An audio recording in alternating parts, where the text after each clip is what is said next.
Welcome back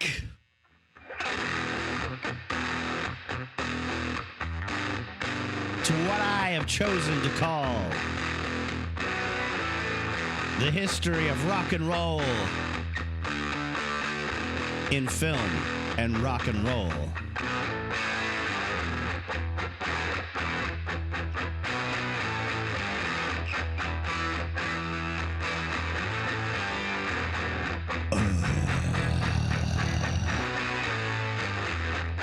But of course, my lovely listener, you may call it what you like. Now, we opened last time with a little community talk. A couple of reviews had come in and I read them aloud. I am recording this intro just the day after publishing that episode. But the content has been, in the middle, has been recorded for probably the better part of this last few weeks. So you're about to hear stuff that I recorded a while ago, and then I'll bookend it with a goodbye at the end that's recorded newly this morning as well. But not to be put off of another little teeny bit of community-oriented talk or audience-oriented talk. I wanted to say thanks to everybody in India that's listening.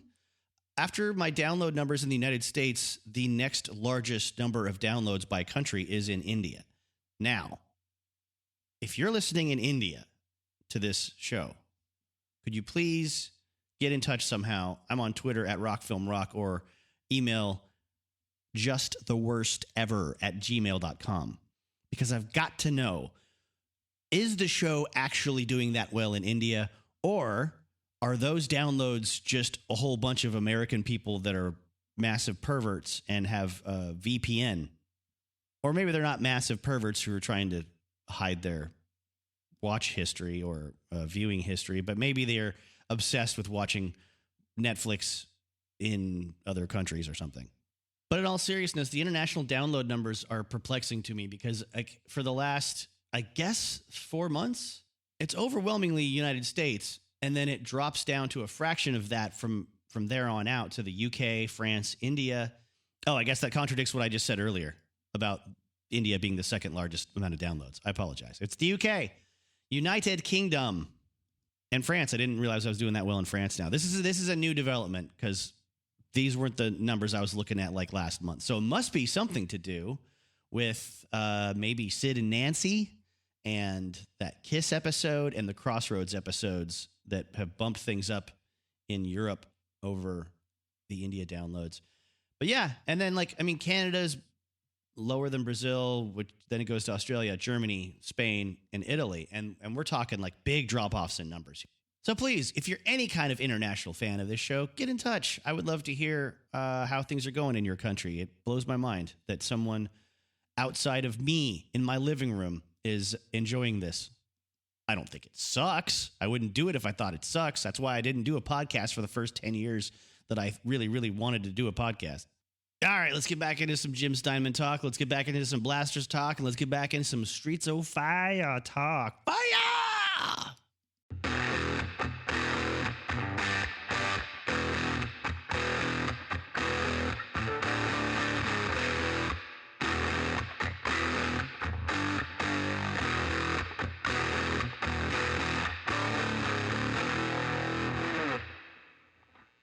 A very glowing review of the film Streets of Fire appears in a Vulture.com article that came out after Jim Steinman died. You can find it at Vulture.com, Streets of Fire, Jim Steinman music, if you do like a search on the website for that.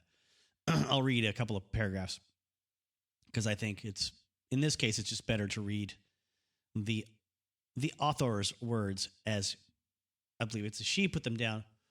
If you've never seen Streets of Fire, the first thing you must understand is that there's nothing like it. Despite featuring the convergence of a multitude of generational talent, the film's stars include Willem Dafoe, Bill Paxton, Rick Moranis, Amy Madigan, and Diane Lane, with Jimmy Iovine as the soundtrack's primary producer. It was a box office bomb. Its legacy today is very much that of a cult film. By his own account, Hill made the film in an attempt to create what his teenage self would have considered the perfect movie, as we mentioned that before, his whole list of things that he likes. The result defies genre to the extent that it's impossible to imagine it having become a conventional box office hit as its producers expected. It's too action-heavy to be traditional musical, but contains too many musical performances to appeal to testosterone-thirsty action fans. Hill utilizes the same sense of ethereal otherworldliness he so deftly employs in his other, more popular cult classic, 1979's The Warriors, in crafting the fictional city of Richmond in Streets of Fire. Both films take place in worlds that aren't quite science fiction or fantasy, but if reality is center, they exist to the left of it. Richmond is full of 80s rock and roll by way of 50s Americana with a dash of post-Vietnam 70s, and not an adult in sight. This all adds up to what the film's tagline aptly describes as a rock and roll fable. A story of ragtag team of heroes setting out to rescue pop superstar Ellen Aim from the villainous Raven Shattuck, leader of the Bombers biker gang. Steinman's songs provide the backbone to the film's fast-paced opening scene and its anthemic finale. The film's introductory set piece is edited to the kinetic Nowhere Fast, a ripper in 4/4 time that Ellen plays as the opener at her triumphant hometown gig. Okay, 4/4 time is the time signature that nearly every song you've ever heard is in. I don't know why that had to be included. I don't think this is a person that ever had a music class, but they know that phrase. Sorry to take you out of it for a second there.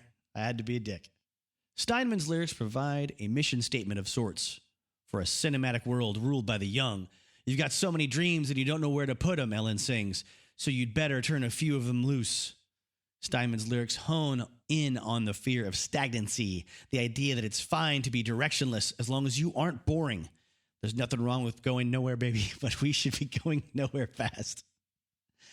That made me laugh out of joy. That was a spontaneous laugh. That line does make me that happy. This is your shitty-minded narrator being utterly charmed by that little turn of phrase from Mr. Steinman. Hello, I'm Jim Steinman, and I'm actually here to talk to you about an album that I've just completed. And I'm not sure how many of you know who I am. Jim Steinman is, he's pretty cool. He's a pretty cool guy, but he still owes me money. I've done a lot of production and writing, which you may or may not be aware of. Meatloaf, Bonnie Tyler, Sisters of Mercy, and that's not important. What's important is the record I have to talk about is a record I've just completed called Original Sin with a group that I put together called Pandora's Box. Yes, that was a clip of Jim Steinman talking about himself in two different shots in the same video. Hill uses, back to the Vulture article, the song's tempo to set the rhythm's breakneck momentum. He doesn't use cheap tricks like setting cuts to the exact rhythm of the track, but he taps into the fast pace with a flurious montage of shots depicting night falling on the city of Richmond as its denizens gather for Ellen's big gig. It sets the tone for the sort of world in which a city shuts down early for a rock and roll show. And that was, I must say, one of the most charming things I found. I was bowled over by right away at the beginning of the movie, narratively, not just visually, like, oh, this is a rock and roll fable. This is an impossible city that doesn't exist. I really wanted to do a group like that. When I was growing up, one of the biggest groups to me was the Shangri-Las. Shangri-Las was the favorite group I ever grew up with. Just when I was reaching puberty, they wore black leather, they had long blonde hair, they were really filthy. They came from Queens, New York. Everyone in Queens, New York is really filthy, but not everyone in Queens, New York wears leather. That's the reason they were stars and the other people in Queens are real schmucks. The Shangri-Las were definitely bad girls. They had spoken words. That was the record where people said, how did he look? And she said, he looked real good. And then she said, how does he dance? And she said, close, real close. And I thought that was the sexiest words I ever heard in my life. It was the first record I ever heard that was like a little mini drama, like a mini opera. Opera. I grew up listening to opera and rock and roll at the same time. I listened to Richard Wagner. I listened to Little Richard, so it came out as Little Richard Wagner. And it was great. I couldn't tell the difference. I thought all rock and roll was really operatic. I thought all opera was really rock and roll. They were both really physical. They're both excessive. I love things that are excessive. I sort of started that point and worked my way up.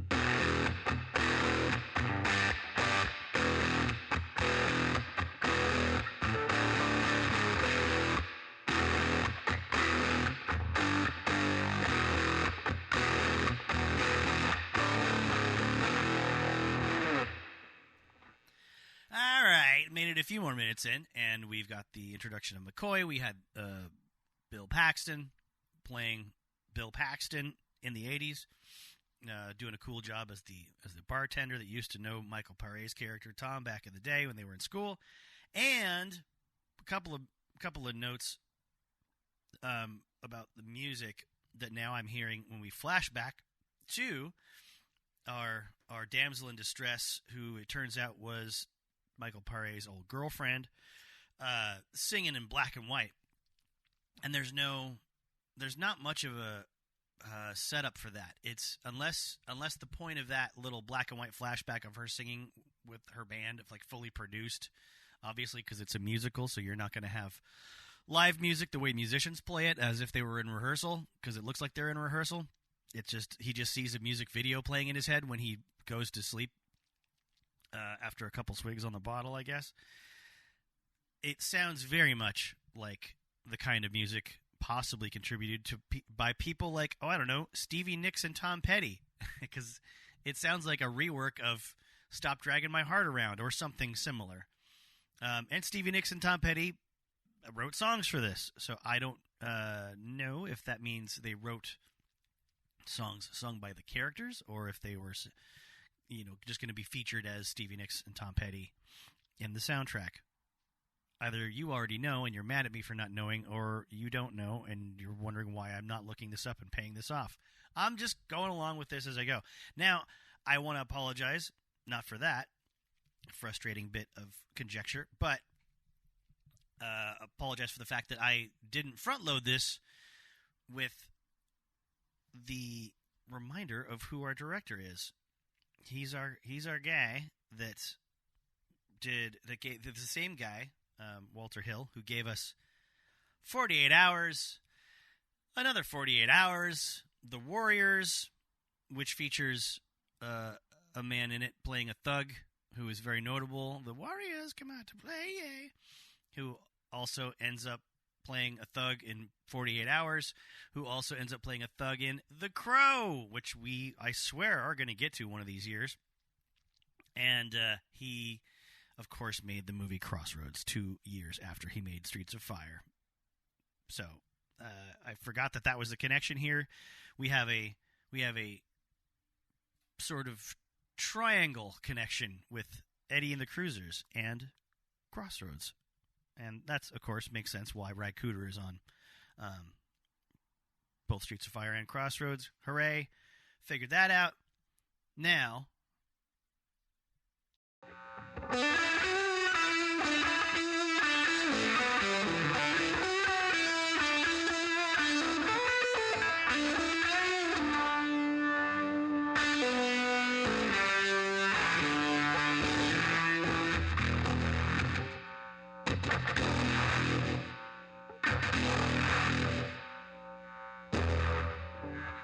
an article in the Los Angeles Times notes that Robert Hilburn, the Times pop music critic, compared the Blasters to Creedence Clearwater Revival and wrote the group, signed to Warner Brothers, had made 3 of the most rewarding LPs of the 80s.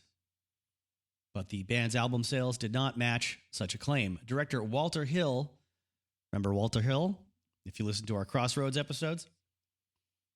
Director Walter Hill wanted them to do the music for Eddie Murphy's breakthrough hit, 48 Hours, but Dave didn't like the script. We never sold out, he says, which was both a good thing and a bad thing. The article also says the high point of Dave's tenure with the band, he remembers having $20,000 in the bank. But I had no concept of, taxes, and I got killed. In November 1985, he joined the rock band X. He was already playing with its campy country alter ego, the Knitters. He then tried to make a go of it fronting his own band and releasing his first solo album on Epic, Romeo's Escape. Deep in debt, he headed to Nashville, thinking he might make himself into one of those practiced songsmiths lined up to get a cut on the next Randy Travis or Reba McEntire album. He lasted 3 months. It was real difficult for me to write those funny, happy songs. I just couldn't do it. I don't have that skill. I wanted to. The article does, in another part, note that he has a platinum album on his wall, issued to country star Dwight Yoakam for Just Looking for a Hit, a 1989 release that featured an Elvin tune. He recorded Long White Cadillac in the depths of my poverty, Alvin recalls. I am forever in his debt because it allowed me to start living on the royalty when it was looking awful close to going back to the day job. Okay, we've now had something we don't usually get in musicals, especially ones with this much dancing. We had a very satisfying getting armed montage.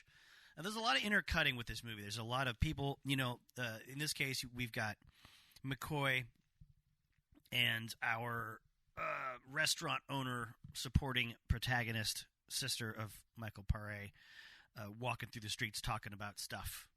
And we have the always fun calling in a favor from the guys you know in the neighborhood now that you're back in town. We've already established the getting hassled by the cops because you were always in trouble with them when you were in town last time or when you were young scene. And we've established he's friends with the bartender, and now we're establishing that Michael Paré is friends with a guy that works in a body shop that also, I guess, buys and sells weapons. Very, very cool. Wish we could have kind of got more into their relationship and more about the specifics of the weaponry and where it came from, but it's for the audiences into musicals, so they don't need to know. But if it was an action movie, there'd be some speech about, oh, that'll blow the tits off of an elephant for 500 yards or some other nonsense like that. I also realized that the woman who plays, Michael Paré, who's Tom Cody, is his character's name, plays his sister, is a gal who was in The Warriors. She played Mercy in The Warriors. She's Riva. Excuse me. Riva in Streets of Fire. She was on Too Close for Comfort, a very successful, popular sitcom in America from 80 to 85. She was also someone named Casey in The Devil's Rejects, a Rob Zombie film, which I've watched a billion times, and I can't put together who Casey is. But the actress's name is Deborah Gay Van Valkenburg. And let me see if I can use my special unbranded phone assistant person voice computer to tell me which character Casey was. Show me a picture of Casey from the Devil's Rejects film. Here are some images of Casey from the Devil's Rejects film from the web. I love the Devil's Rejects film from the web. I recognize her face from that movie. Was she one of the prostitutes? She was. She's one of the prostitutes that's in the evening scenes, not the daytime scenes early in the film. In the evening scenes with Candy, played by E.G. Daily, who, of course, we're going to keep talking about over the course of other episodes of this series of podcast thingies. And she's been in a ton of stuff. She's been working steady in TV and film since the early 80s, evidently. Too much to list, but the main ones that stand out for us, for this rock and roll audience, are this film and The Warriors. And I've noticed that there's, similar to the extreme density of the lyrics of the songs in this film, it kind of defeats the purpose of having these songs in a musical type film, because, and I know it's probably not typically referred to as it's a musical in a lot of ways. In some ways, the conventions are a bit different. Like I said, no one sings the narrative of the story,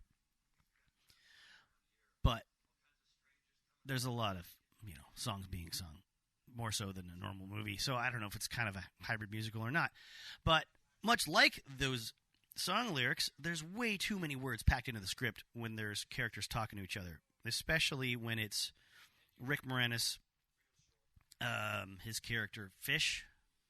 I have to keep checking the list. Billy Fish, because he's the manager of the gal that was kidnapped. And Ellen Aim is her name. And his character, and the character of McCoy, and, the character of Tom Cody, are all just rapid-fire, throwing wordy, don't fuck with me attitude at each other. It's not clever. No one's getting any zingers out. If they're not going to be clever, somebody should be the quiet one, or somebody should be the more reserved tough guy one. Like the character of Fish, Rick Moranis, it sounds, half of his lines sound like they were written for a guy that played like the boss in Reservoir Dogs, you know. Somebody like that. Somebody like The Thing. There's some big hulking guy with a cigar in his mouth, like, "Ah, kid, you get out of here, and I'll," you know, or like, "Maybe I'll give you a chance, kid. If you get in and out of this part of town with your head intact, maybe there'll be bright things for your future." But a little more in control and standoffish. Now, if he's going to be a wiry, uptight, energetic hustler, I think Rick Moranis' character should be more of like Richie Tozier from It. You know, I think he should be wisecracking and witty, and he should be on top of things, probably a bit of a coward. You know, saving his own skin is number one in his mind. I think that would work better. I'm not saying every film has to conform their character archetypes to the things that I'm used to. I'm just saying, if you're going to have a character like this, what's he here for? If he's going to be part of the action, which evidently he is, he's going in on the mission, you need some counterpoint to the two tough characters that are no nonsense, that are the ones that have the military experience and the gunplay down, and the intestinal fortitude, or the testicular fortitude, or the ovarian fortitude to wade into this seedy part of town and, you know, feel like they're pretty confident about mowing down some gangsters on motorcycles. We don't need a third character just saying this. That a lot of the stuff that's being said sounds like somebody wrote it, somebody that was proud of it, and that sucks. It takes you out of the movie. If it sounds like a writer wrote it, it's probably not good writing. To further illustrate the kind of company that was kept by the Blasters, let me go to an issue of a punk zine called Forget It! Issue 7, spring 1982. It says, circulation 3,300. The first page says, "It's been a year now since Forget It was last unleashed on the streets, which is why we crammed so much into this issue. There are 10 bands featured inside with interviews from the Gun Club, Code of Honor, the Blasters, Motorhead, Swingin' Possums, the Gears, the Lewd, and the Cramps, and articles on the Minutemen and Start. Besides the regular feature and reviews, there's a mini interview by Jeffrey Lee Pierce of the Gun Club when he escaped with our tape recorder at the On Broadway." Now to the actual interview with the Blasters, conducted by Gene Taylor. And it's just got, you know, the name of the band member next to everything they say, and it's gonna move fast. So enjoy me reading the names of the band members over and over and over again. John, well, let's see. We started out in high school. Phil, except Dave, who wasn't really in the mainstream of bands we were in, although he'd play. We've all played together just about all of our lives. John, some bands lasted 4 or 5 years. Midnight Shift, Flying Cats, H, etc. What kind of stuff did you play when you started out? Now, H, etc. is one of the staff writers on Forget It magazine, but it says Gene Taylor at the top of the article next to a photo of the piano player. Maybe it's the photographer's name, Gene Taylor. I don't know. So he asked what kind of stuff they played when they started out. Phil says R&B, this kind of stuff. I mean, we've concentrated on rural Black American music with a little white thrown in there. It's more of that sense, more of that in the sets than there used to be. What old or new bands do you like? Bill, Little Richard. John, my favorites are the bands that Little Walter and Muddy Waters were in. Phil, my favorite hot jazz band is Cliff Jackson and his Crazy Cats, and my favorite, here he starts a list of bands broken down into minute categories. I mean, I listen to all recorded music. Your favorite new band is the Blues Brothers, right? That's attributed to 4 question marks, so some unidentified person in the room. Phil, no, they're a joke, an insult to American music. Black people should blow them up. John, I like 45 Grave and the Clan. H, etc. Did you go to any of the early punk shows? John, in January 77, we went to a benefit for the Mask. M-A-S-Q-E. U-E. Phil, I don't know if it was called punk. It was sort of a continuous deformation of peripheral glitter state people like Cycle Sluts. John, we love the Screamers. Them and the Skulls are two of the finest bands to come out of LA. Phil, what influenced us was the energy. Dave, if he's been talking, I gotta get my opinion in. H, etc. Okay, how did you get on Rollin' Rock Records? John, it was my idea. I gave you guys Rockin' Ronnie's phone number. I read something in LA Weekly about rockabilly, and they had a lot of quotes from him. At the end, they gave his address and phone number, and Dave and Phil drove out there with a tape, and he liked it. Dave, now, how we got off Rollin' Rock Records. Laughs. No, Rockin' Ronnie is a great guy. He just doesn't know how to produce the blasters. Ronnie didn't have sufficient distribution. Rollin' Rock survives by the nape of its neck. In order to survive, Rockin' Ronnie has to demand things of the people he records that aren't fair to them. We didn't like the way the album sounded when it came out, but Ronnie Weiser is responsible for keeping rockabilly music alive in the 70s and 80s. Aesthetic and business reasons are why we left. H, etc. What would you have improved on the album? John, more bass. There's none on it. Dave, Ronnie made a good 50s quality album and we were shooting for an 80s quality one. And it didn't even end up a compromise in the 60s. But him and people like X have put us where we are today. What bands do you usually play with? Dave, everybody. Queen, X, Lowell, Folsom. Phil, The Cramps, Roy Brown, Agent Orange, The Gun Club, Greg Kinn. Dave, The Nitty Gritty Dirt Band, The James Harmon Band. John, this band don't make no sense. Who do you like to play with the most? Phil, X. With certain bands, not Phil X, the guitarist that's playing with Bon Jovi right now. Phil says, X. With certain bands, there is a sort of camaraderie. H, etc. says, how would you compare crowd reactions you get with X and someone like Ray Campy? Phil says, well, the crowds when you play with big acts is, well, I like to play with what people call punk bands.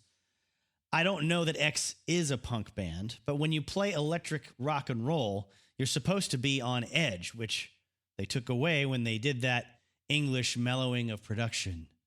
If you're earning a living, say you're a roofer, and you got a reputation by taking chances, John, like putting in only one tack? Phil, yeah, you're not going to take a chance putting in 18 tacks. I mean, when you're making a living and everyone expects something from you, you're not going to take a chance. The Doobie Brothers know what's going to make a hit record. Everyone knows. And once you know, you're not going to take a chance and maybe blow it. H, etc. Did you see in the BAM letters section after you played with Queen where people were saying you couldn't play, et cetera, et cetera? Phil, if I remember, they said we played too fast. Dave, maybe we were nervous and did play too fast. We played with Queen in San Diego, and there's a lot of Marines. While we were playing, they were waving British flags at us. And this guy in red leotards told them we were assholes. We sang American music, and they booed and just waved that flag at us. I'm not nationalist or anything. The name American music is just a statistically proven class of music. Phil, if Brian May of Queen tells me he likes us, I take that as a compliment. If Carl Perkins tells me he likes us, it's a heart attack. But if someone at a Queen concert tells me he likes us, I don't know how to take it. The guy's little brother might be in a punk band and thinks I'm a punk, which I may be. I don't know. Dave, we play American music, but we also play a variant form which has different structure, and it has English folk music involved in the evolution. It's also involved in American music, but by the time Americans plugged in their guitars, its position inside the music was pretty far away. It wasn't too big in the first place, and then some English guys learned how to play American music. H, etc. What do you think of the so-called British invasion bands? Dave, I don't mind it. If you can play good, you can play good. The press abilities? The play on the fact that these guys come from, I didn't get that phrasing. The press abilities, the play on the fact that these guys come from England and how it got and gets played up. You know, if we got to England, it's like, wow, the Blasters are coming. They play real music. And Americans sit over here waiting to get music that's been refiltered over continents when they can go to the Bell Gardens or Oakland and see, in many cases, the remnants of what it was because they disregarded it for about half a generation. H, etc. What do you think of the English rockabilly revival bands? Dave, the song I wrote, Marie Marie, was covered by 2 English bands, Matchbox and Shakin' Stevens. It's good in that they have kept something alive that Americans would just as soon forget. But I think that they've misread it to a certain degree, like with their Confederate flags and all that. That's not what it's all about, you know. Here's the black culture. Uh-oh, it's invading the white culture. Rockabilly is basically integration music. Confederate flags meaning what they mean, it's dead wrong. H, etc. What about surf music? We grew up in Downey, which was the home of surf music. They recorded Pipeline there, the Chanties, the El Paso Six, the Rumblers, and all that crap. It's all great stuff. Wenzel's music, it's still there. X's roadie. Hey, Dave, can Billy Zoom borrow your amp? Dave, what? Billy Zoom blew his Marshall up? Exclamation, question mark, exclamation, question mark, exclamation mark. That's the end. Oh, by the way, I'm really, really dumb, and Gene Taylor is the piano player for the Blasters at this time. Just the way that the name was positioned at the top of the article made it seem like that would have been the name of the interviewer. Yeah, I'm dumb. Let's talk about that Queen experience, though. It was around 1980 or so that they got a chance to open for Queen on the western part of their U.S. tour. Members of the band had actually seen the Blasters play, so they requested them.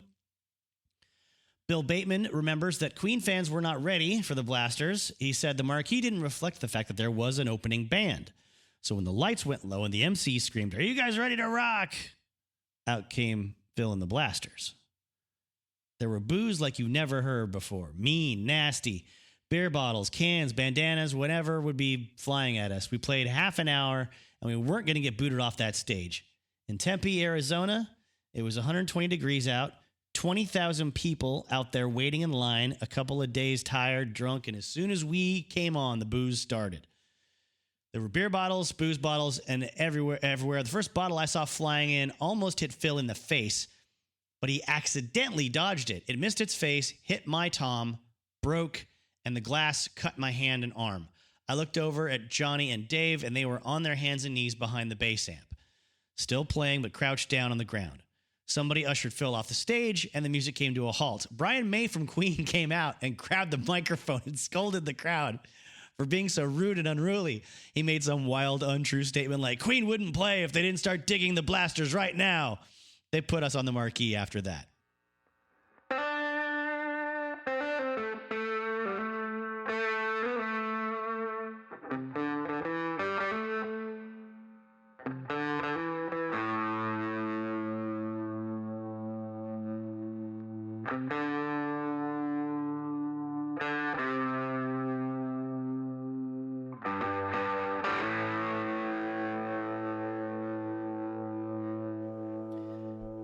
One other thing I like about McCoy's character is when she infiltrates the bomber's hideout and she goes downstairs with the first guy under false pretenses. She doesn't do like a fake sexy, tear her clothes up and go, "Ooh, hey, baby, let's get it on," kind of a thing. She just takes him out. And hang on, Michael Paré is doing some of the shotgun here. Wow! Damn, dude! He just blew up the gas tank of a... There was a guy popping a wheelie on his motorcycle, and he just blew the thing up. It's so cool. Right, oh, he's doing it again! Oh my god! This is badass. This movie is winning me over so hard. Oh my god! And Ry Cooder's guitar work is way cooler in this than it is in Crossroads. Holy smokes! Oh, look at that shot! That bike on fire in the loading dock. God damn it. Oh, there's so many explosions and bikes on fire. Oh, damn, dude. I might have to buy this movie now. Oh, Jesus Christ. Ooh, McCoy is taking people out in the card game. Okay, Tom Paré with his mustache have entered the building, folks. God damn.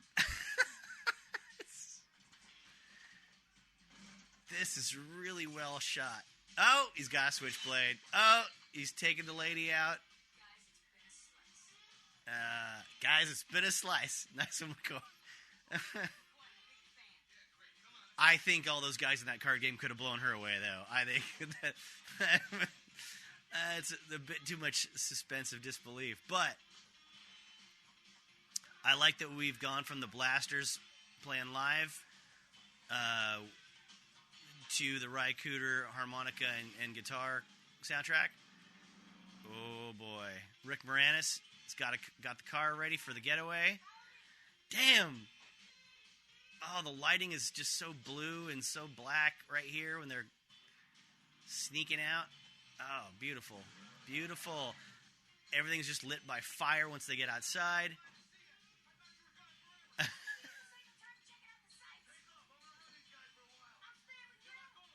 Yeah, the dialogue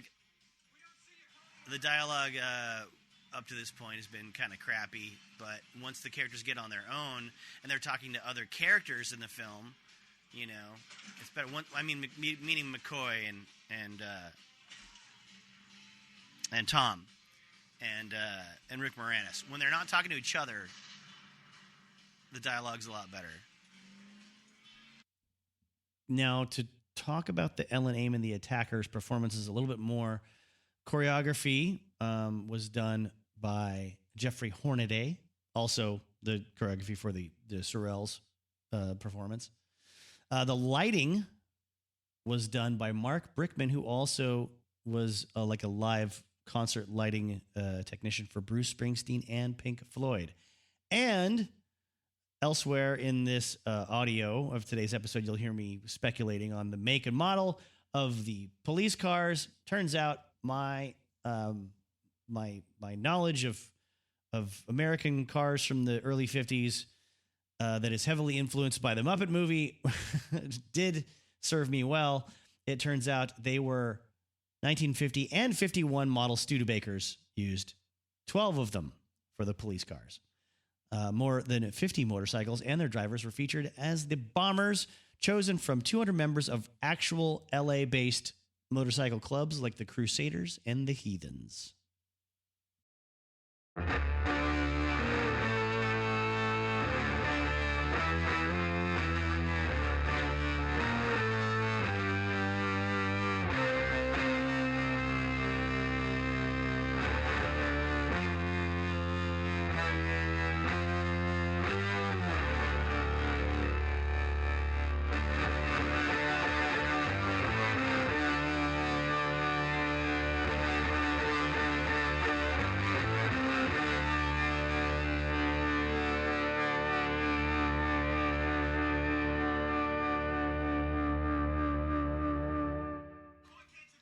Okay, now I'm sorry, but the positive thing I was saying about Michael Paré's character looking different from everyone else, that's the thing that should make him an easily marked man that for everyone to converge on while stuff's blowing up and his friends are getting away. That's now a bit of a detriment that they don't. I mean, he blew up some motorcycles, but then he jumped down into the area where he was blowing up motorcycles, and nobody catches him. He just hit a guy riding toward him with a big pipe,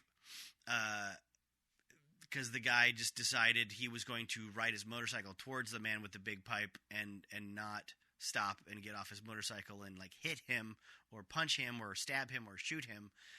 He would just, I don't know what his plan was for this person that could easily jump out of the way of a motorcycle as far as taking him down. But I'm still intrigued. I still want to see where this is going. Now, going back to the blasters and the world in which they inhabited, I am kind of maybe not obsessed, but I'm always very interested in learning about the environment in which bands came up and who their peers were and who they were compared to, especially when they are so different from what's going on around them for the most part, and so different from, you know, what's making money and getting famous at the time. So I'm going to take a minute to read straight out of Our Band Could Be Your Life by Michael Azerrad. This is from the chapter that focuses on Sonic Youth. And I just want you to sort of take in all the names that are surrounding, the blasters when the author is explaining this sort of playing field at the time and the context in which they were providing their, very American rootsy sound. It says, America was a very fashionable subject at the time. The country, plagued by fears of Japan's overpowering economic rise and terrorism from various Arab nations, suddenly turned very nationalistic. The music world was experiencing similar feelings, spurred by the dominance of precious, synthetic, and so English pop, like the Thompson Twins and Culture Club. There was a sudden profusion of roots rock band, like the Blasters, the Del Fuegos, and Jason and the Nashville Scorchers. Even X and REM qualified as Americana, while SST's Meat Puppets came up with their countrified masterpiece, Meat Puppets 2. Bands like Tom Petty and the Heartbreakers, John Cougar Mellencamp, and Bruce Springsteen brought Americana to the mainstream. It was against this backdrop that Sonic Youth named their new album Bad Moon Rising, after the 1969 hit by Creedence Clearwater Revival, one of the first and best Americana bands, taking its title from an old blues term for an ominous situation ahead. Creedence's Bad Moon Rising was deceptively an upbeat song that was really an oblique comment on war, assassinations, and unrest, then ripping the country apart, even as phony flower power and saccharine pop hits attempted to smooth over the maelstrom. That refusal to ignore harsh realities was a sentiment shared and explored further by Creedence's more radical contemporaries, the MC5, the Stooges, and the Velvet Underground. Sonic Youth tapped into that same refusal. Now to turn to the book Rip It Up and Start Again, Post-Punk 1978 to 1984, written by Simon Reynolds. Let's get even more dense. And I mean dense, I'm not stupid or thick-headed, but dense as in lots and lots of detail, lots and lots of context, and moving very quickly through the narrative, which is the way that Simon writes this book. It is, I mean, it's all small print. It's very thick. I mean, it's about 600 pages. It is full of information. It is not a light read. It is very authoritative. It is unlike any other book I have read and or purchased in my ongoing quest to create the history of rock and roll and film and rock and roll. It was one of the ones I sought out the soonest when I started working on this show over a year and a half ago, and the one I've read the least because it contains so many names and so many events, and it moves along at such a clip that I could barely keep up. Actually, I can't keep up. That's my failing. And it's from a very European perspective. So it's got just so much going on because there was so much happening in Europe musically during this time, and it's also varied.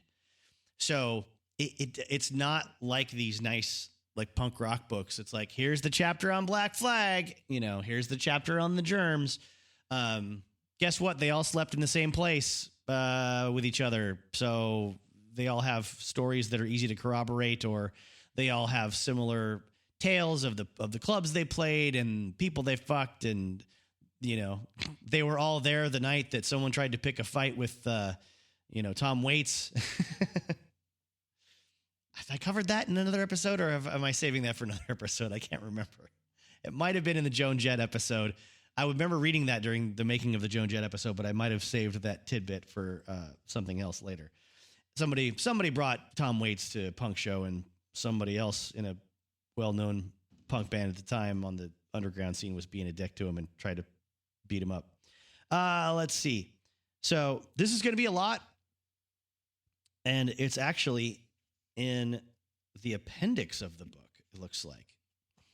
So obviously I went to the index. I went to the index of both these last two books and just looked up the blasters because I didn't think they'd be spending much time on them, but I figured there might be a little throwaway comment here or there. So instead of, doing an exhaustive history of everything the Blasters ever did for you, I think I'm going to have more fun doing this. And I think you'll have more fun listening to this. You can go to the Blasters Wikipedia page if you want to read about every album they ever put out. But first, you know what? Let's go back to the movie for a second. Now, this little verbal tete-a-tete standoff between Raven Shattuck, played by Willem Dafoe, and Tom Cody, in the fire and stuff as as Tom Cody's about to make his getaway. There's two things here, and I can't let these observations go by. Number one, again, Michael Paré, possibly one of the most attractive human males of this particular ethnicity that I've ever seen. And I say that once again as a person that's not into the physical form of the human male. I don't want them touching me and hugging me and kissing me. But from an objective point of view, I could say from a director's point of view, if I'd ever held a camera and directed anything, I would be following this guy around all the time. Willem Dafoe is amazing to observe in this role because a lot of us these days know him from, I guess like mid-'80s, 90s, 2000s era films where he's creepy and off-putting in a lot of ways. I believe like Platoon. I believe he's in Platoon, and I'm sorry if I'm wrong about that, but I think that might be the earliest film of his that I was familiar with him having a role in, and he was a fairly, normal guy, as normal as can be in a war movie like that with a lot of extreme characters and situations. But it's amazing to watch him at this age and realize that, he's not one of those guys like there's a lot of examples out there that I'm blanking on, but there's a lot of guys that look more evil as they get old. And and that's kind of cool because it's with age and time and conflict that the evil creeps into an actor's face, and he gets better at those roles. No, he's more off-putting to look at in this. I mean, I think this is close to within a year or two of him playing Jesus Christ in The Last Temptation of Christ by Martin Scorsese, in which he is obviously a much more sympathetic figure with the same face somehow. But god damn, he looks creepy. I mean, the least of which, the wardrobe choice. Him wearing black vinyl suspenders, I guess. Not suspenders, overalls, like coveralls, but the suspender style, not the, boiler suit style. And no shirt. So you show off his gangliness, but also his wide shoulders, and you sort of take the eyes away from, for anything from the waist down, and you're just focused on the bare skin and the weird face and the pointy nose and the big eyeballs. God damn, it's so unnerving. It's played so well. Jeez. Couple of notes from actor Michael Paré, who played the part of Tom Cody.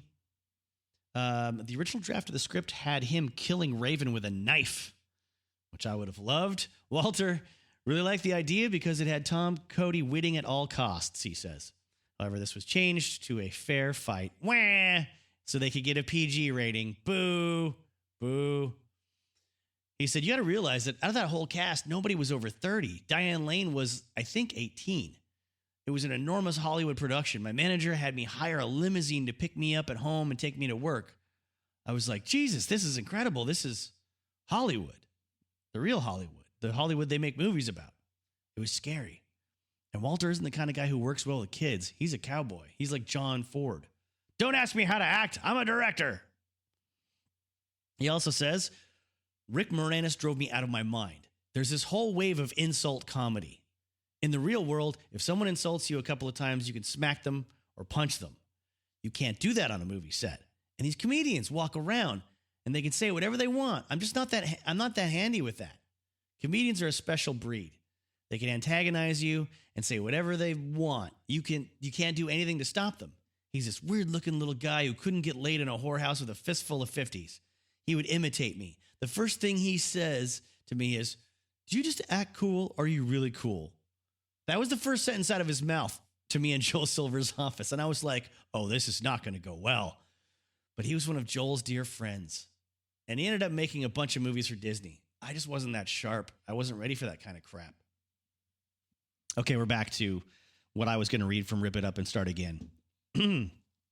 Sorry for the tease. I realized that was just a good time to break away. So, fueled jointly by MTV and radio, the sudden surge of exposure for new music, foreign and domestic, caused record sales for the first half of 1983 to rise by 10%, breaking the steady decline of the previous 3 years. The high turnover of unfamiliar names, to Americans anyway, in the top 10, Adamant, Kajagoogoo, Eddie Grant, Madness, added to the sense of revolutionary turmoil. And MTV reaped the lion's share of the glory for being the savior of the record industry. A flood of pieces in mainstream magazines celebrated the channel and the British invasion for bringing color and energy back to pop music. And Boy George became the poster boy, or is it a girl, for the new ambiguous Brits, appearing on numerous magazine covers.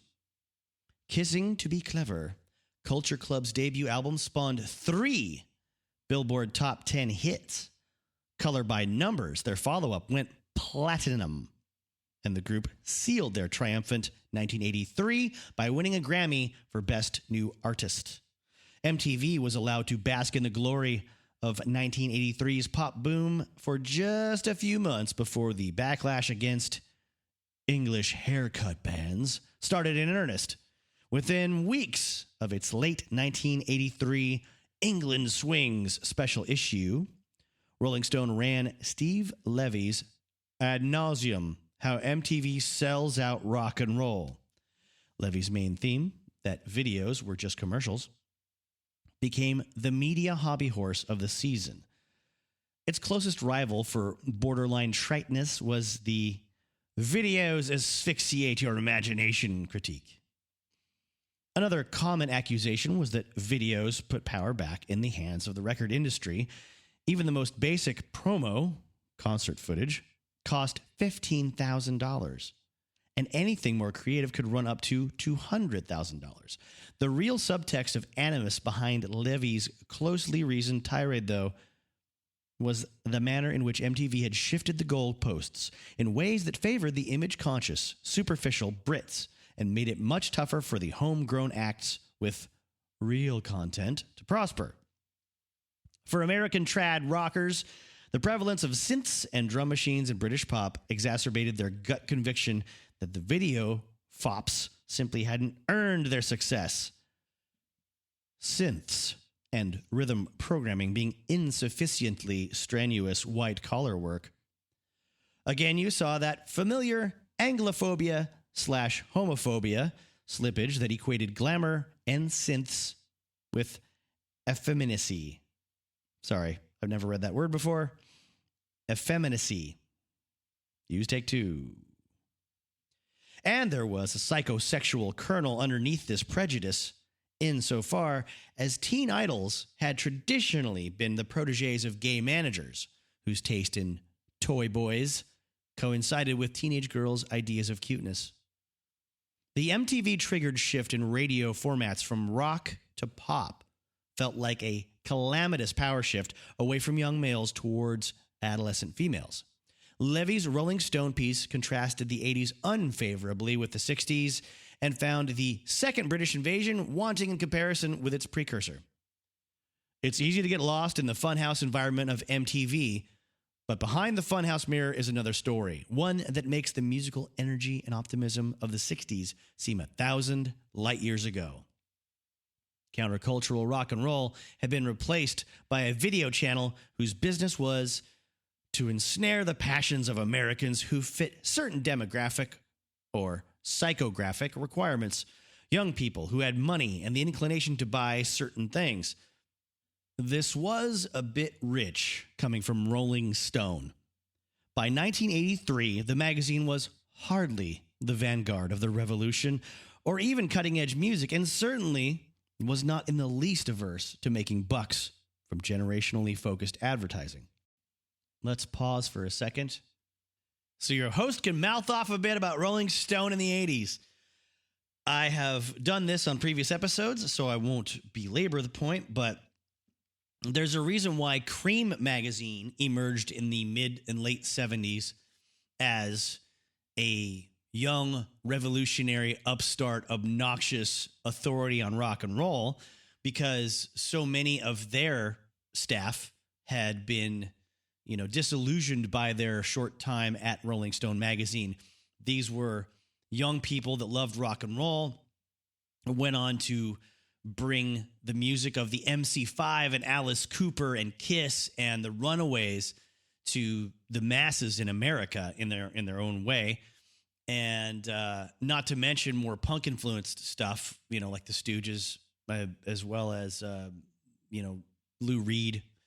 And they were into it. Like, they were down in the dirt. They were getting in if you want to go into the Lester Bangs and Lou Reed, they're like getting in public fights, not physical fist fights, but public wars with certain artists that they actually still care about. This happened because Rolling Stone had just like rolled over on its belly and put its legs up in the air and decided the future of rock and roll forever was Fleetwood Mac and James Taylor. Okay. The future of rock and roll is going to be Carly Simon and then Bruce Springsteen. But you didn't need Rolling Stone to tell you how great Bruce Springsteen was, for crying out loud. I don't think. I mean, they did a lot of writing about it. Dave Marsh did a lot of good writing for Cream magazine and for Rolling Stone. But this attitude, this anti-British, anti-pop, anti-new wave attitude is, I don't know. I don't know how they can justify it. I'm sure at the time, though, this is kind of what I wanted to get to. They were probably championing artists like Elvis Costello and the Attractions, right? I mean, they would have to. Like, that would be an example of a good English invasion band that Rolling Stone would support. Because they're clever and they wear suits and they don't have, makeup on. But they were consciously moving towards a yuppie audience. And you could see it in the advertising of the magazine at the time. It's all expensive watches and BMWs and cologne and suits. And this is a rock and roll magazine for Wall Street. MTV comes along, becomes the new establishment very, very quickly. Rolling Stone's not getting a piece of any of the money that they're generating for the American record industry. They're not getting credit for the sellout crowds and arenas and coliseums that are going to happen for British artists that have never toured America before. That makes lots of people mad in the rock and roll establishment. They're seeing, they fawn over stuff like the Police, and rightfully so, and the aforementioned Attractions, rightfully so. But they don't like this like haircut music coming in and all the makeup and this, really to them vapid and not interesting stuff. Doesn't have enough substance for them. Whatever. I mean, I'm sure I wouldn't love it myself if I saw it all the time on MTV, but I didn't have MTV at the time. I was too young, and where I lived, that was not a possibility.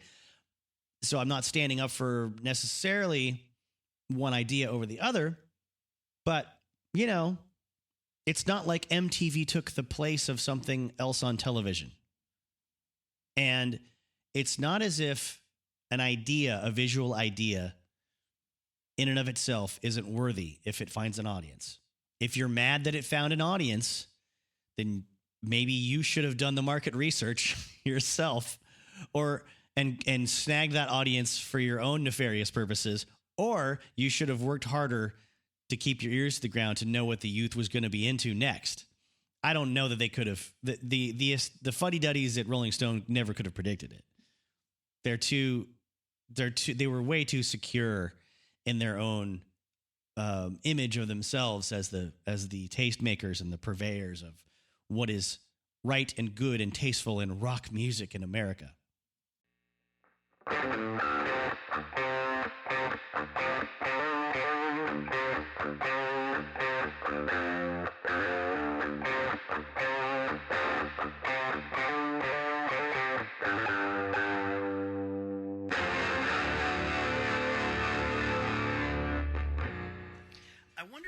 if there's an appropriate term for a movie like this. I know I think I misspoke early on when I called it a musical.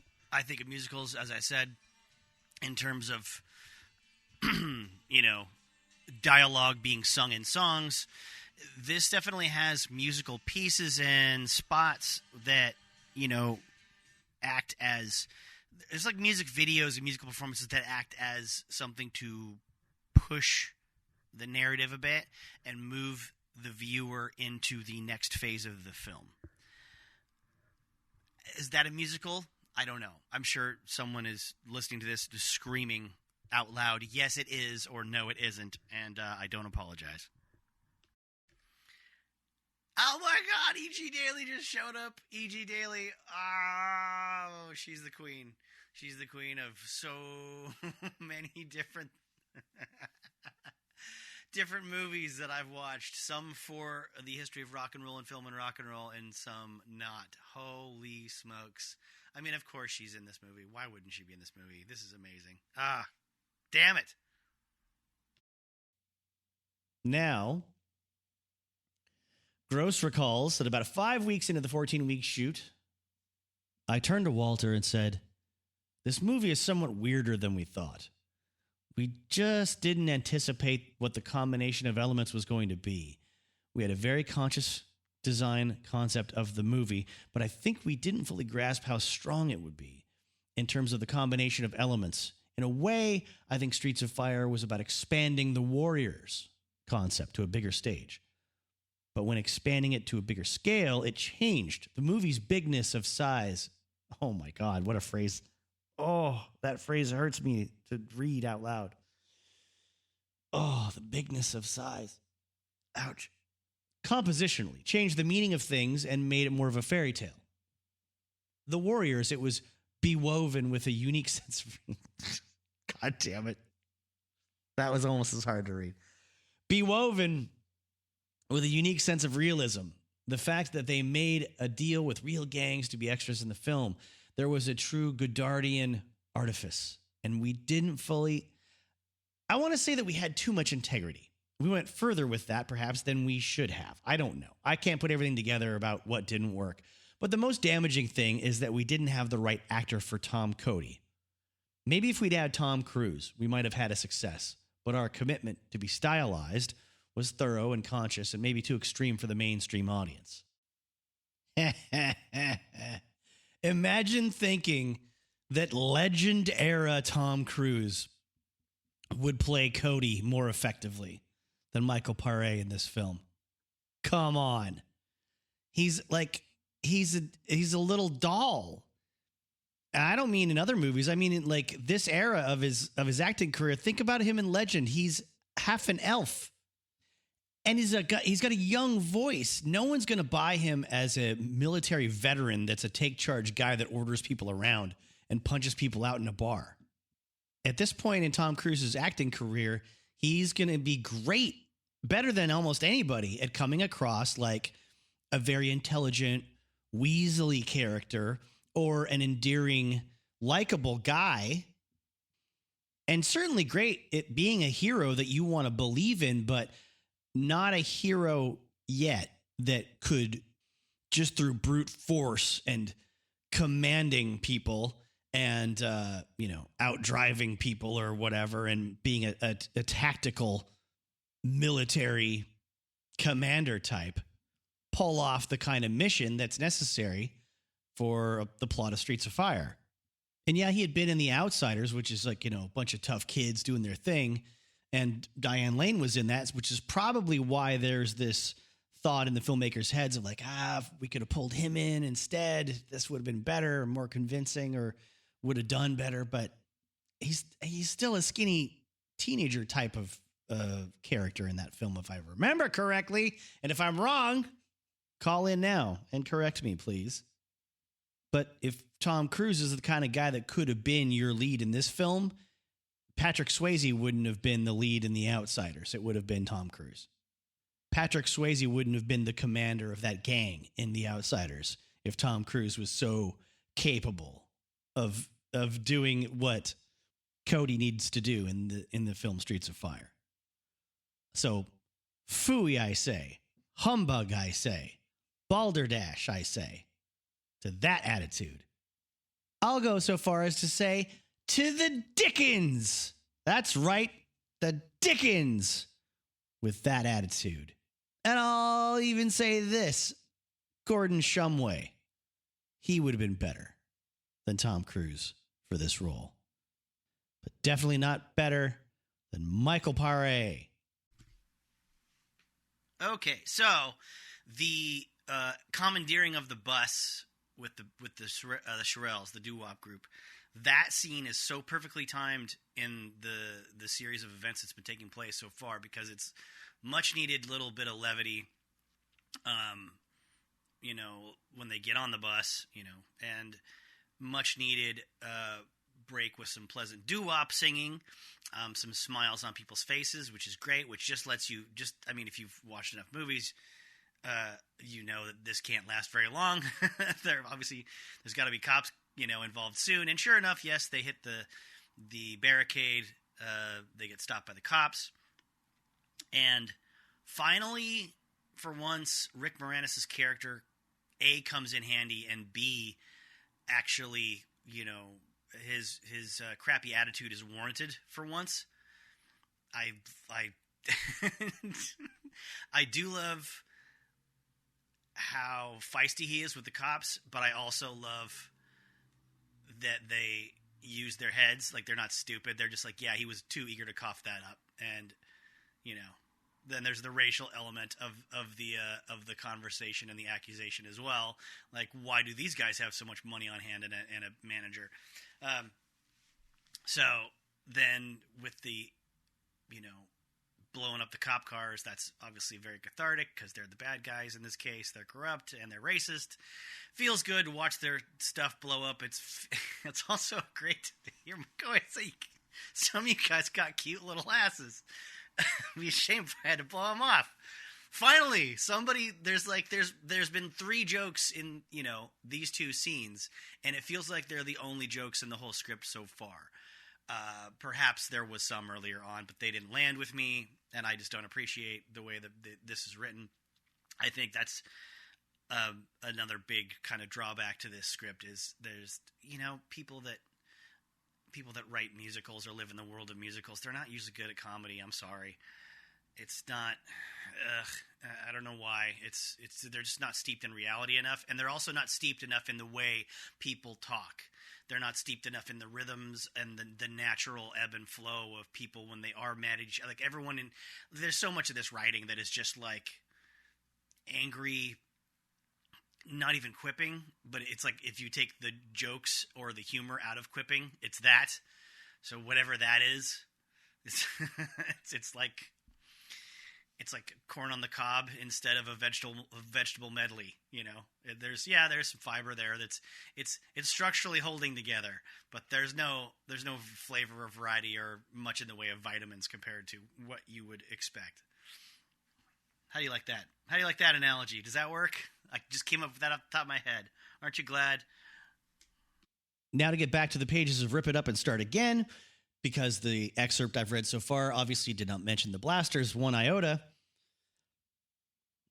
Still, other baby boomer critics chimed in with this theme of new pop as all style and no substance, edgeless, and in Levy's words, or perhaps it's Levy, I think it's Levy, it's spelled like Eugene Levy, culturally harmless. In a Christmas 1989 New Music Express piece, former Stone writer Greil Marcus fulminated against the invading Brits' recycled Bowieisms and second-hand Black American beats.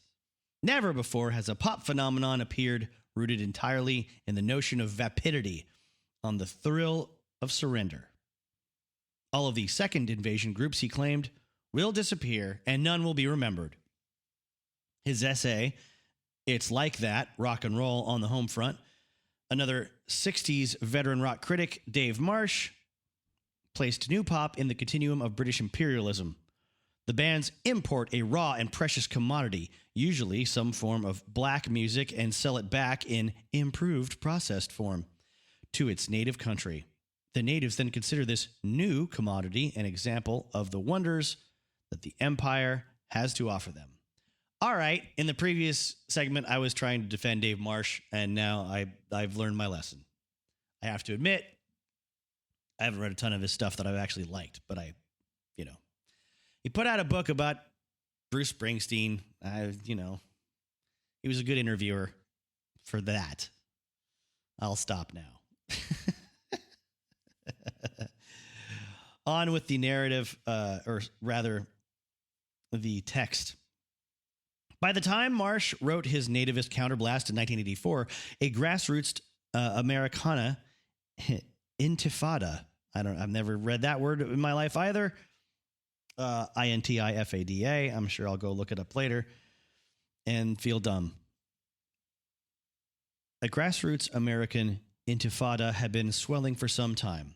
Bands like, and here we go, just like when I was reading from the previous book, Our Band Could Be Your Life, note who the very first name here is. Bands like The Blasters, Violent Femmes, Blood in the Saddle, The Gun Club, and Lone Justice, who had mostly come up through punk, but by the early 80s, rediscovered various forms of American roots music: country, blues, rockabilly, folk, Cajun. The renegade rock historian Joe Carducci, no Anglophile himself, captures this inadvertently humorous patriotic backlash against, and these are quotes, the limey fag wave. Suddenly, he writes, it was flag wavers versus fag wavers, as in FAG, the homophobic slur, hyphenated into the word waivers, as in new wave. Get it? Ex-punks and ex-new wavers were showing up in bands trying to look like your average whiskey guzzling, range riding shit kicker. The overground version of the new Americana soon followed. John Mellencamp, the career comeback of ex-Creedence Clearwater Revival singer John Fogerty, and above all, Bruce Springsteen with his stupendously successful Born in the USA. At the time, this rapid resurgence of trad rock felt surprising and disheartening. In hindsight, it appears inevitable. As Simon Frith writes, the strength of the rock and roll tradition lay in its fantasy of the streets. In the case of the new Americana, you could substitute the great outdoors, the frontier, the wilderness. The new pop was, by contrast, mall music, shiny but confined.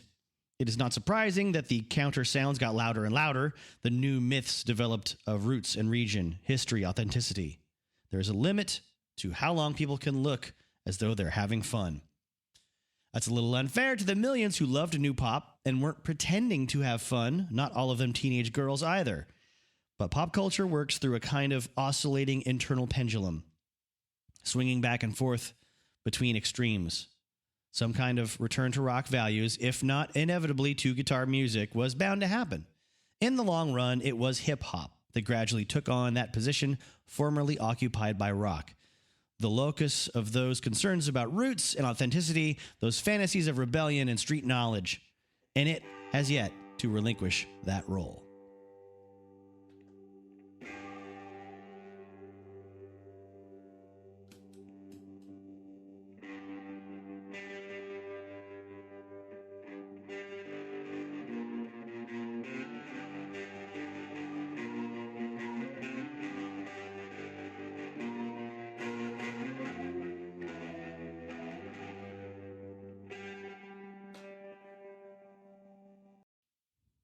And for the folks that say they're really into history, I often wonder if they love to study history or, the study of civilizations and different regions and cultures, or do they just like swords?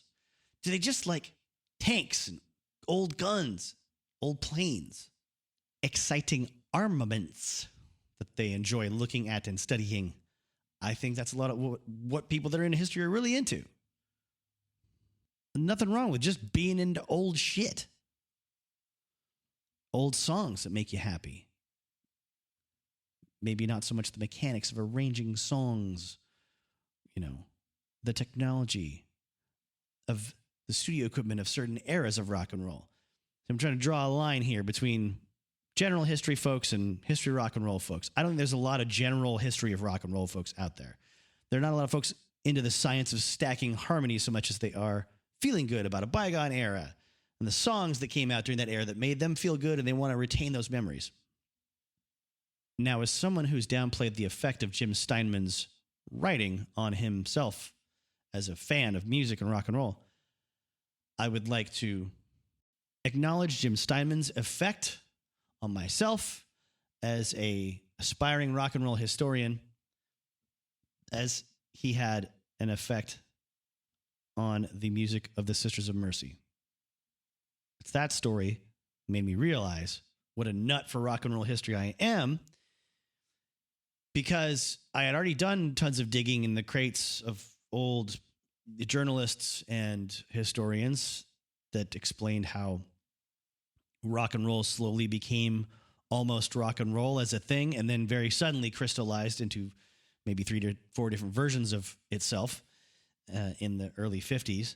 But I hadn't run across a less historically monumental example of a tale of the development of a certain kind of music or a certain sort of artist success that I found so captivating and so engaging that I watched the YouTube documentary about the involvement with Jim Steinman and the Sisters of Mercy 5 times before I ever even listened to their music. And I liked what I heard, but it didn't make me a huge Sisters of Mercy fan. I'm a terrible fan. I like the Jim Steinman stuff, quite frankly, the best. And that's not very nice to say to a band. But the point of all this was learning about this story in this isn't some old-timey, this isn't about Little Richard or Jerry Lee Lewis or Elvis Presley or whatever. No. This is about somebody, that was doing pretty well in the 80s. And then thanks to Jim Steinman, did really, really well in the 80s and 90s.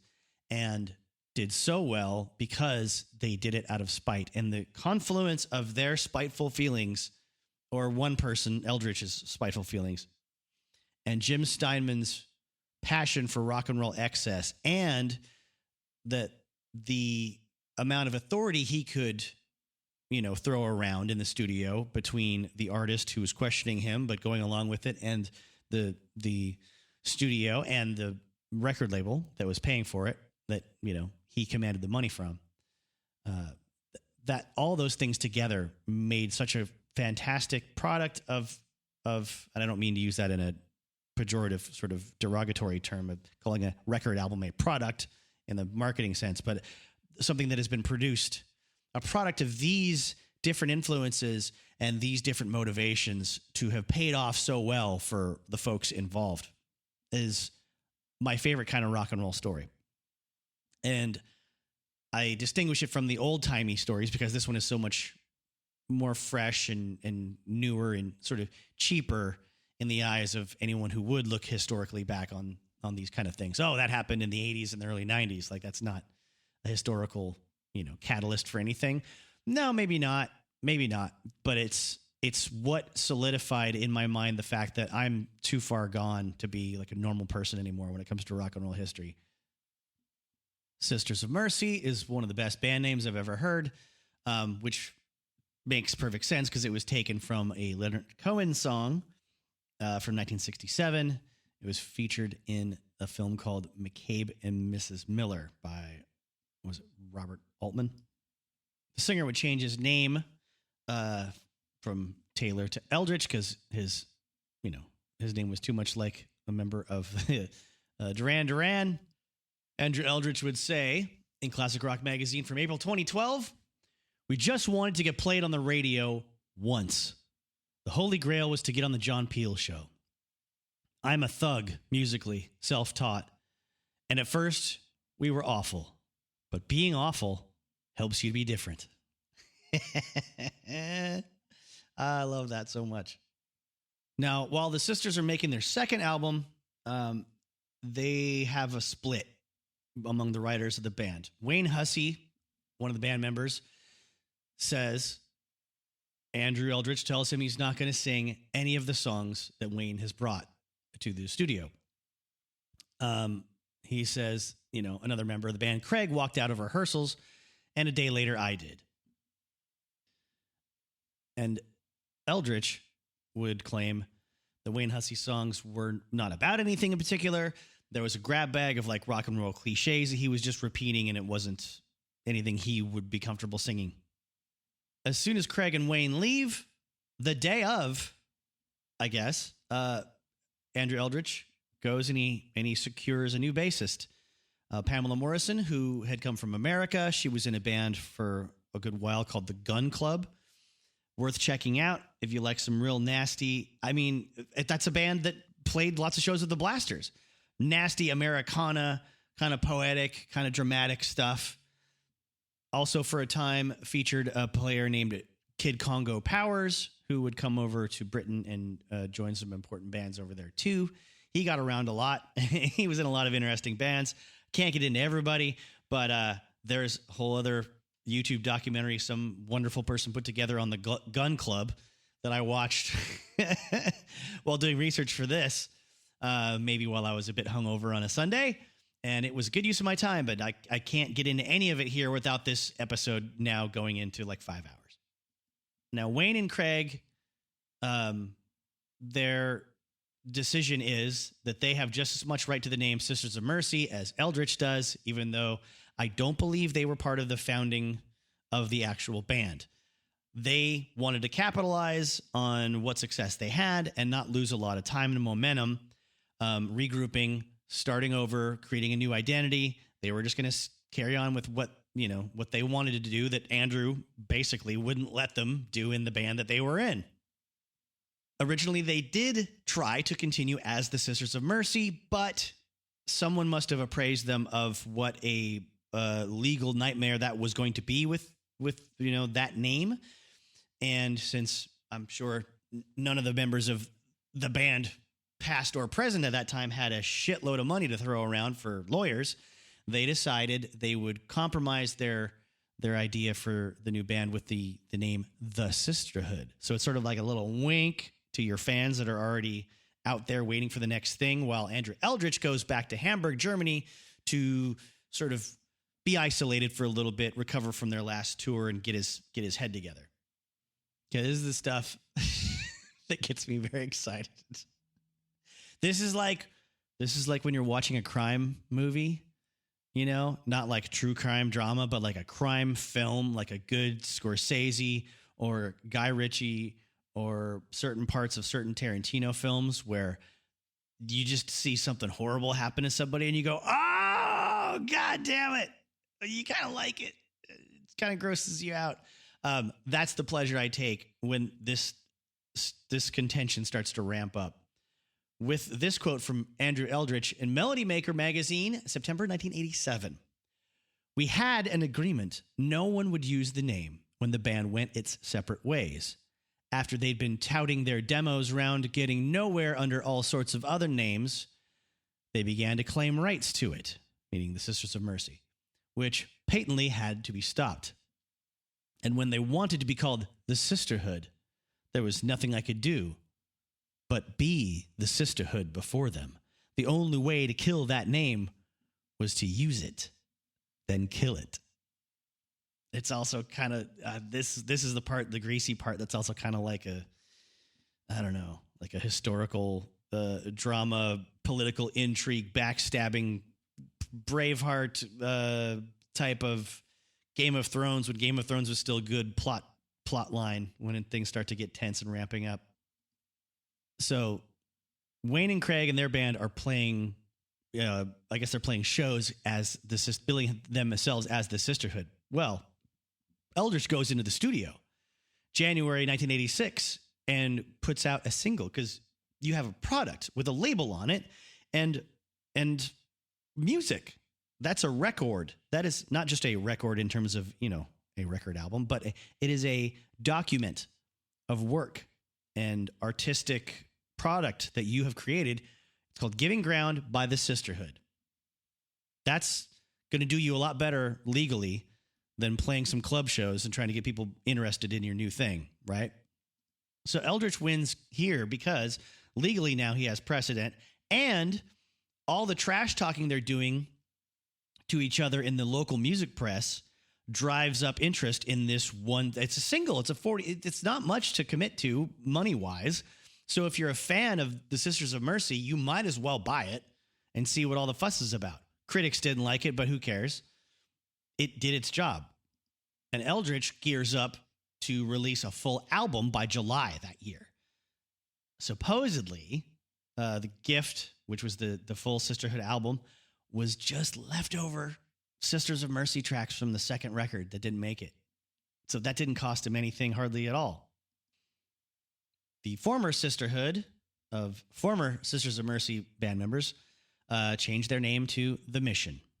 And it looks like they get on television first as a new band. And their singer is wearing a black cowboy hat first. So I guess that means like Eldritch can't wear the black cowboy hat anymore. So they didn't get the name, but they got the hat. All right. Evidently, that's just one of those things that I would have thought was just sort of a goth rock post-punk, theme for many, many, many people and many, many bands at that time in Britain. But evidently that was a big win to have over Eldritch. He can't wear that and be cool anymore. So now on the album Gift, there is a track called Jihad, and it features Pamela Morrison sort of debuting in this collaboration on record for the first time, speaking a series of numbers.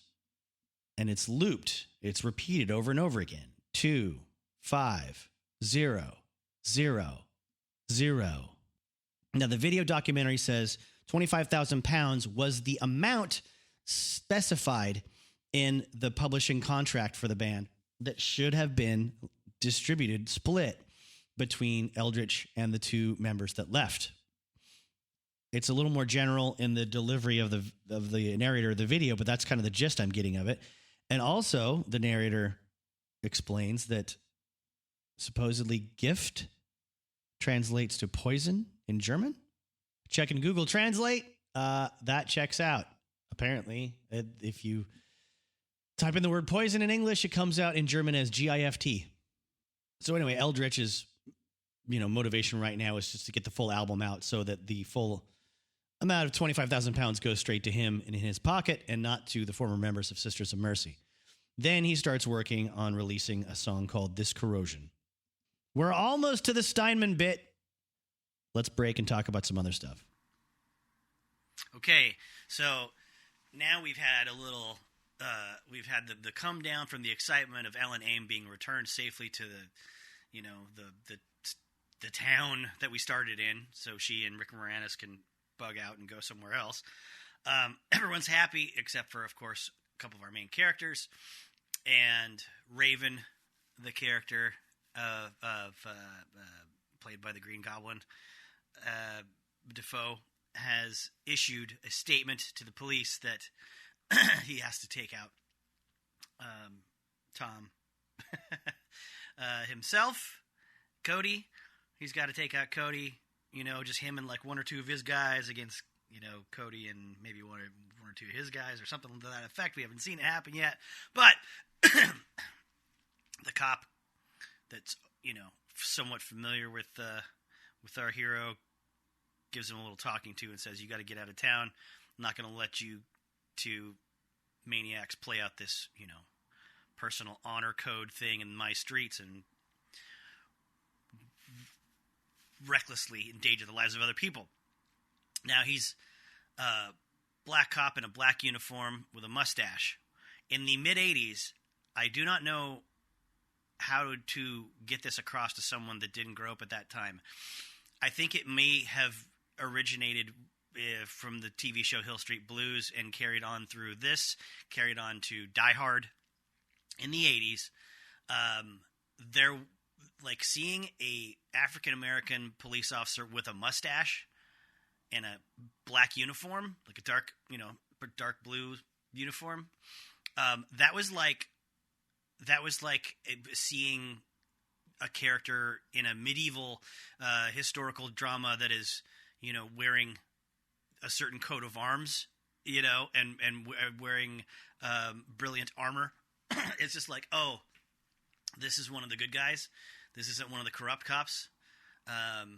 come to think of it, the chief of police in RoboCop falls under that category as well. And, of course, that would carry on to Reginald VelJohnson's character in Family Matters after Die Hard. Also, Ernie Hudson in The Crow. So, 94, 95, even then. It's like a visual trope that I don't think was, created intentionally. It just seemed to happen that way. I think it happened very naturally. I didn't want to let this moment go without thinking about that because I hadn't thought about it before. Now looking back, I can sort of see this lineage of, honorable cop with a mustache and always played by an African-American fellow. Because, the corrupt cops from the previous scene were wearing sort of tan uniforms and they were all white guys. So once again, I can't stop harping on this. Whoever did the wardrobe for this did a bang-up job and obviously put a lot of thought into the symbolism of everything.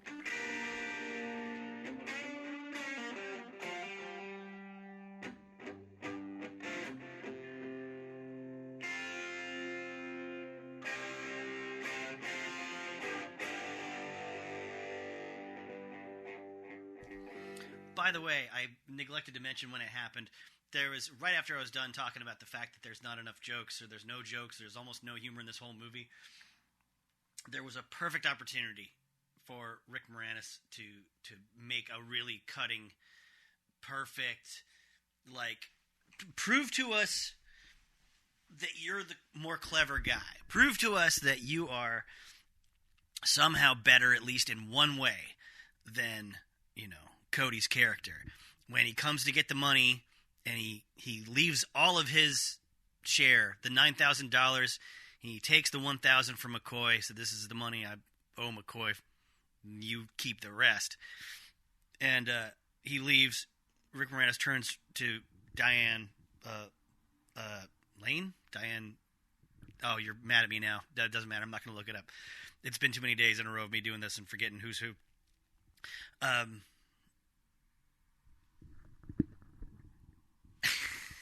Edit this. Jay, edit this. And he's like, you know what that guy's problem is? He's stupid. That was your time. That was your setup for I don't know. I'm not a joke writer, but anything your ex-boyfriend's colorblind or something because he can't tell that this much green is something that he needs to, the whole reason he did it. He should have just said something awesome. Or he should have said something super, super mean, and that would make him look worse. And then, Ellen Aim goes off, obviously with Michael Paré after that, and it would be more justified. Or he could have said something like, well, that's a surprise. Maybe the guy does have a conscience after all, but he's still stupid. Something that would have qualified the character's decisions more or helped them have more impact. All right, I'm going to stop stuttering and keep watching. We're about to have a clash of the titans here in the streets.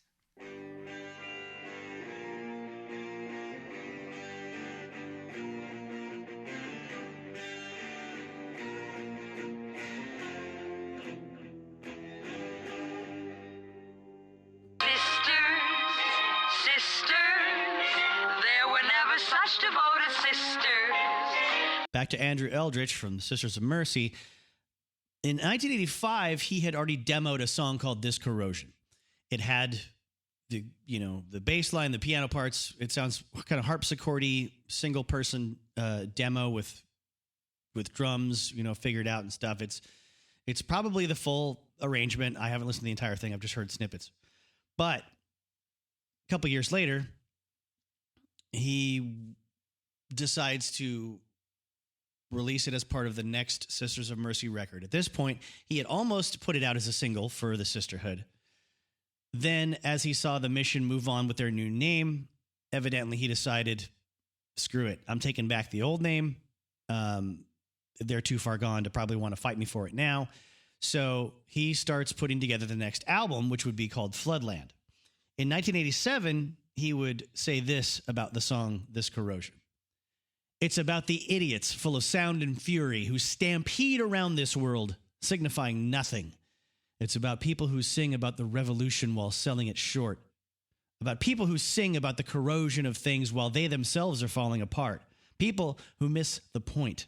It's also stupidly over-the-top bombastic, but rightly so. So there you've got the formula for this huge hit.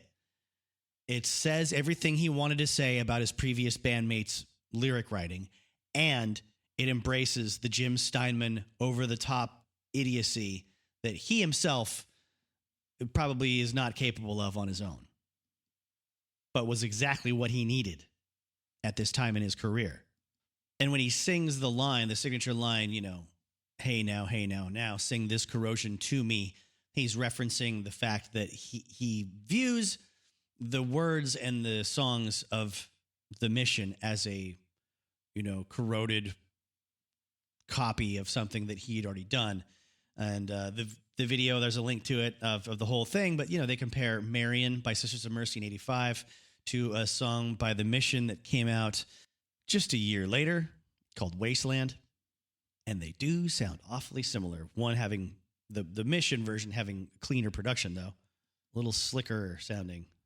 That's good or bad for you, depending on what you like to listen to. But not the main point here. But leading off the course with hey now, something so sort of nothing, you know, so non-committal. He's not saying that earnestly, hey now, sing this corrosion to me. He's singing it in sort of an ironic, satirical way to taunt his former bandmates' really vacuous lyrics. It's like, essentially, he's what he's doing is saying, I can do just as well as you and probably sell more records being a parody of how meaningless you are. Watch this.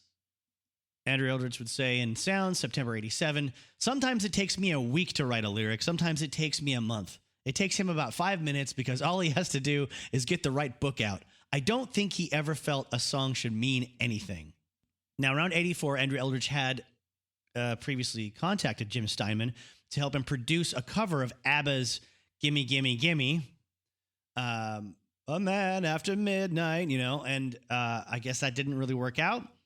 I don't know that their version was all that well known. What can I say? I'm an American. I have no concept of these things. First version I heard of that was an Erasure version. I think that probably came out in the later 80s. I think. I'm not going to look it up. It's not that kind of day right now. Regardless, their schedules didn't line up. It didn't work out. But when the time came to take his money, his 25,000 pounds, and make a record to bury his enemies that were formerly in a band with him, he says in an interview, when the time came, he was the only person I reached out to because he is the only man that can create such wonderfully stupid songs. Totally outrageous, he says. And the interviewer says, you think it's a stupid record? And he's like, yeah. It says, every time you think to yourself, do you really want to go this far? You say to Jim, Jim, are you sure about this? And he says, and anybody else would say, don't do it. And Jim goes and he puts both thumbs up in the air and then like shakes his hands enthusiastically and like does the like wave you on with both hands, like go, go, go, go, go, go, go, go, go motion. He says, Jim says, more, which is perfect because Jim co-wrote a song on the Vision Thing album with Sisters of Mercy called More. And I find it to be one of their more compelling tracks that I've fallen in love with since doing the research for this. And he would then, years later in the more recent 2000s, before Meatloaf passed away, do an entire album. It's a Meatloaf album. It might be it might be his last record ever. And it says songs by Jim Steinman on the goddamn album cover. One of the songs is More with new lyrics. It's heavily, heavily, heavily produced in a kind of sad, digital, cheapy kind of way. It doesn't sound well mixed. For me, personally, listening to years and years and years of rock and heavy metal and all kinds of music that I love various kinds of production. I'm not saying everything needs to sound the same. I'm not saying everything needs to sound old or analog, but it's unnerving the amount of processing going on and the lack of sort of driving full band sort of stuff going on in the mix. That's just my personal opinion. Didn't do much for me. It was weird hearing the song that I already loved done in a way that I didn't enjoy as much because I'm not the audience, obviously. I'm more the Sisters of Mercy audience, it turns out. But they had to change the lyrics so that all the credit and the money for the publishing would go to Jim Steinman. So it doesn't contain all the lyrics that I like from the Sisters of Mercy version. I just thought I'd throw that out there. Check it out if you're into it. If you're into Steinman, maybe you already have that record album and you're playing it on your turntable as we speak instead of listening to me. So back to the original stuff. The Sisters of Mercy have all this clout because of the money and because of Jim Steinman, who had already, made his bones with lots of different projects, including Bonnie Tyler's Total Eclipse of the Heart, including Meatloaf's Back Out of Hell, and other things that we've discussed in this episode. And they can get away with more because, well, if Jim Steinman believes in them, then the record label believes in them. And they get a 40-piece choir from from New York to sing on tracks like This Corrosion.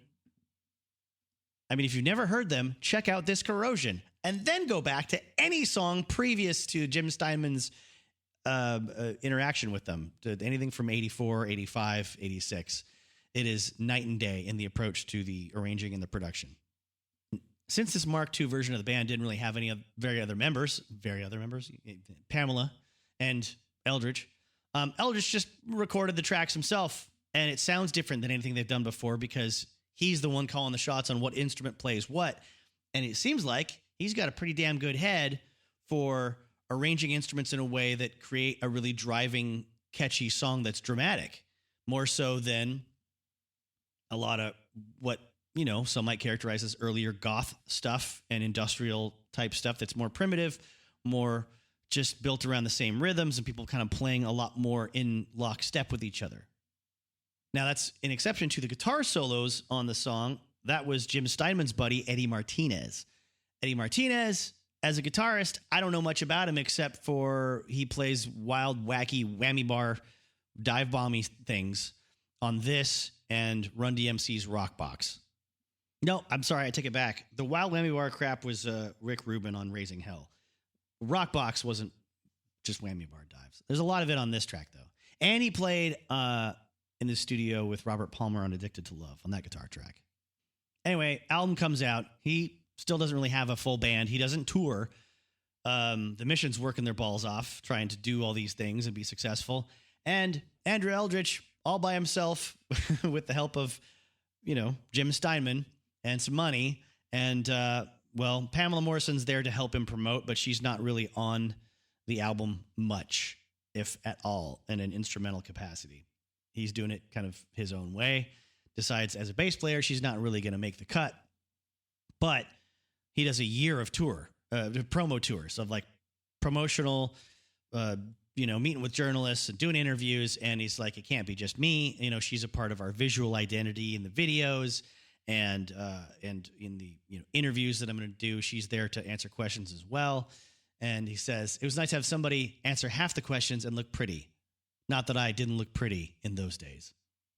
3 songs from Floodland would go to the top 20 and get them on top of the pops. So they show up, mime performing the songs with some backing musicians that they've hired. And that's what sort of secures them the budget for the next album. And here's a funny thing I just learned. You know how I always go on and on and on about the fundamental interconnectedness of all things as laid out by Mr. Douglas Adams? Oh boy, do I have another one here. Eldritch said in Classic Rock Magazine 2012, I'd grown up with the Top of the Pops, so that was like an Oscar to me. But we were on that show so often, it got to be a drag. And we always seemed to be on when Shakin' Stevens was on. Shakin' Stevens, now, I have to go back to the Blasters story. He's the guy that got the Blasters over big time in Britain by covering Marie Marie by the Blasters. He also did a version of So Long Baby Goodbye by the Blasters. So they got some international cred and money from him taking on their stuff and having hits from it with Top of the Pops. And look who else Andrew Eldritch is complaining about it's always Shakin' Stevens on Top of the Pops whenever we're on Top of the Pops. I didn't plan this, folks. I'm somewhere around like a few hours worth of content recorded for this podcast, and I'm trying to stop myself from recording more.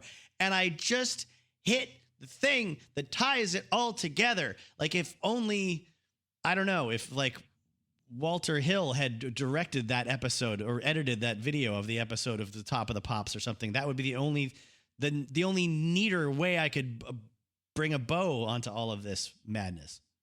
Thanks to Jim Steinman, this like semi-techno, semi-gothic post-punk band would go gold in the UK and in Germany and influence heavily the likes of Nine Inch Nails, Typo Negative, Paradise Lost, Big Black, and of course Marilyn Manson. By the way, I should say that when I talk about how primitive the early stuff sounds in comparison to the Jim Steinman stuff, I'm saying that for the benefit of people that are into stuff like Streets of Fire and Bat Out of Hell. I'm not saying that for, a general term. Like, I like all kinds of different production and arranging and more primitive sounding things, even though that, some of the early 80s Sisters of Mercy does not sound primitive compared to what some of the other, sort of goth or proto-goth or post-punk bands on lower budgets were doing at the time. I understand it's still a lot of it pretty slickly done for its time and for its budget. I hope that makes things clear, that I'm not just saying the stuff before Jim Steinman was them, just bouncing on a pad on a Casio keyboard and and shouting drum noises into a microphone or something. It's weird when you're riding this line between different audiences. I appreciate your indulgence when it comes to the language that I use in the context. Okay, I just realized that it's Lee Ving from the band Fear is the guy that's portraying Willem Dafoe's right-hand man in The Bombers. Guy that does all the talking, sort of.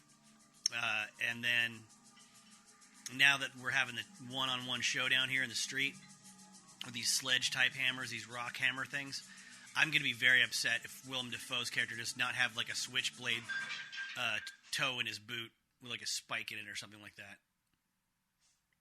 If he doesn't, no. Oh, they're throwing down the hat. He's doing the honorable thing. It's time. Okay, now, wait. Are they all going to fight, or is it just still them two? No, it's still them two. Okay. Uh-oh. Getting nasty. Yeah. Okay, so the movie wraps up now. We've had 2 songs played out in their entirety on stage. We've got Cody is bailing on Diane Lane again, and then he hangs around like he's going to come back to her, but then he doesn't, but then he goes out the door and he sees McCoy. That wraps up their story. They go off together to find more, soldier of fortune type work, I would presume. I love the fact that she went to recover the car. I love the fact that the Sorrells got a gig out of all of this, because they would have been screwed otherwise and, just used up and tossed out and like losing their bus and their gig and everything. I don't understand why we couldn't find out what the hell Tom Cody's stupid deal was, though, with Diane Lane, without Ellen Aim. Why was he such a shit to her? Because she just runs out into the rain at one point in the movie and says, "What did I do? Why do you treat me so bad? You never wrote to me when you were away. You didn't ever talk to me again." She's totally in the right, because I thought there'd be some clarity there, but then they just banged instead. I thought by the very end that the twist would be there, and I guess that's just another kind of one of the weak points of the writing of this movie. There's someone doesn't have enough understanding of all these opportunities for the justification of certain characters' actions, I believe. How many movies have I written and sold and produced? None. Absolutely none. But, of course, if you've paid attention to this series of podcast episodes, you know that I've watched a ton and I have plenty to say about them anyways. Yeah, what a great film, otherwise. This is very charming. I'm glad I watched it. I was putting this off for a long time, and I thought it was going to be just I thought I was just going to sort of half-heartedly mention it or give a little background on it at the end of my Eddie and the Cruisers episode. But this was actually pretty fun.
Okay, so it's time to talk about the sequel. Yep.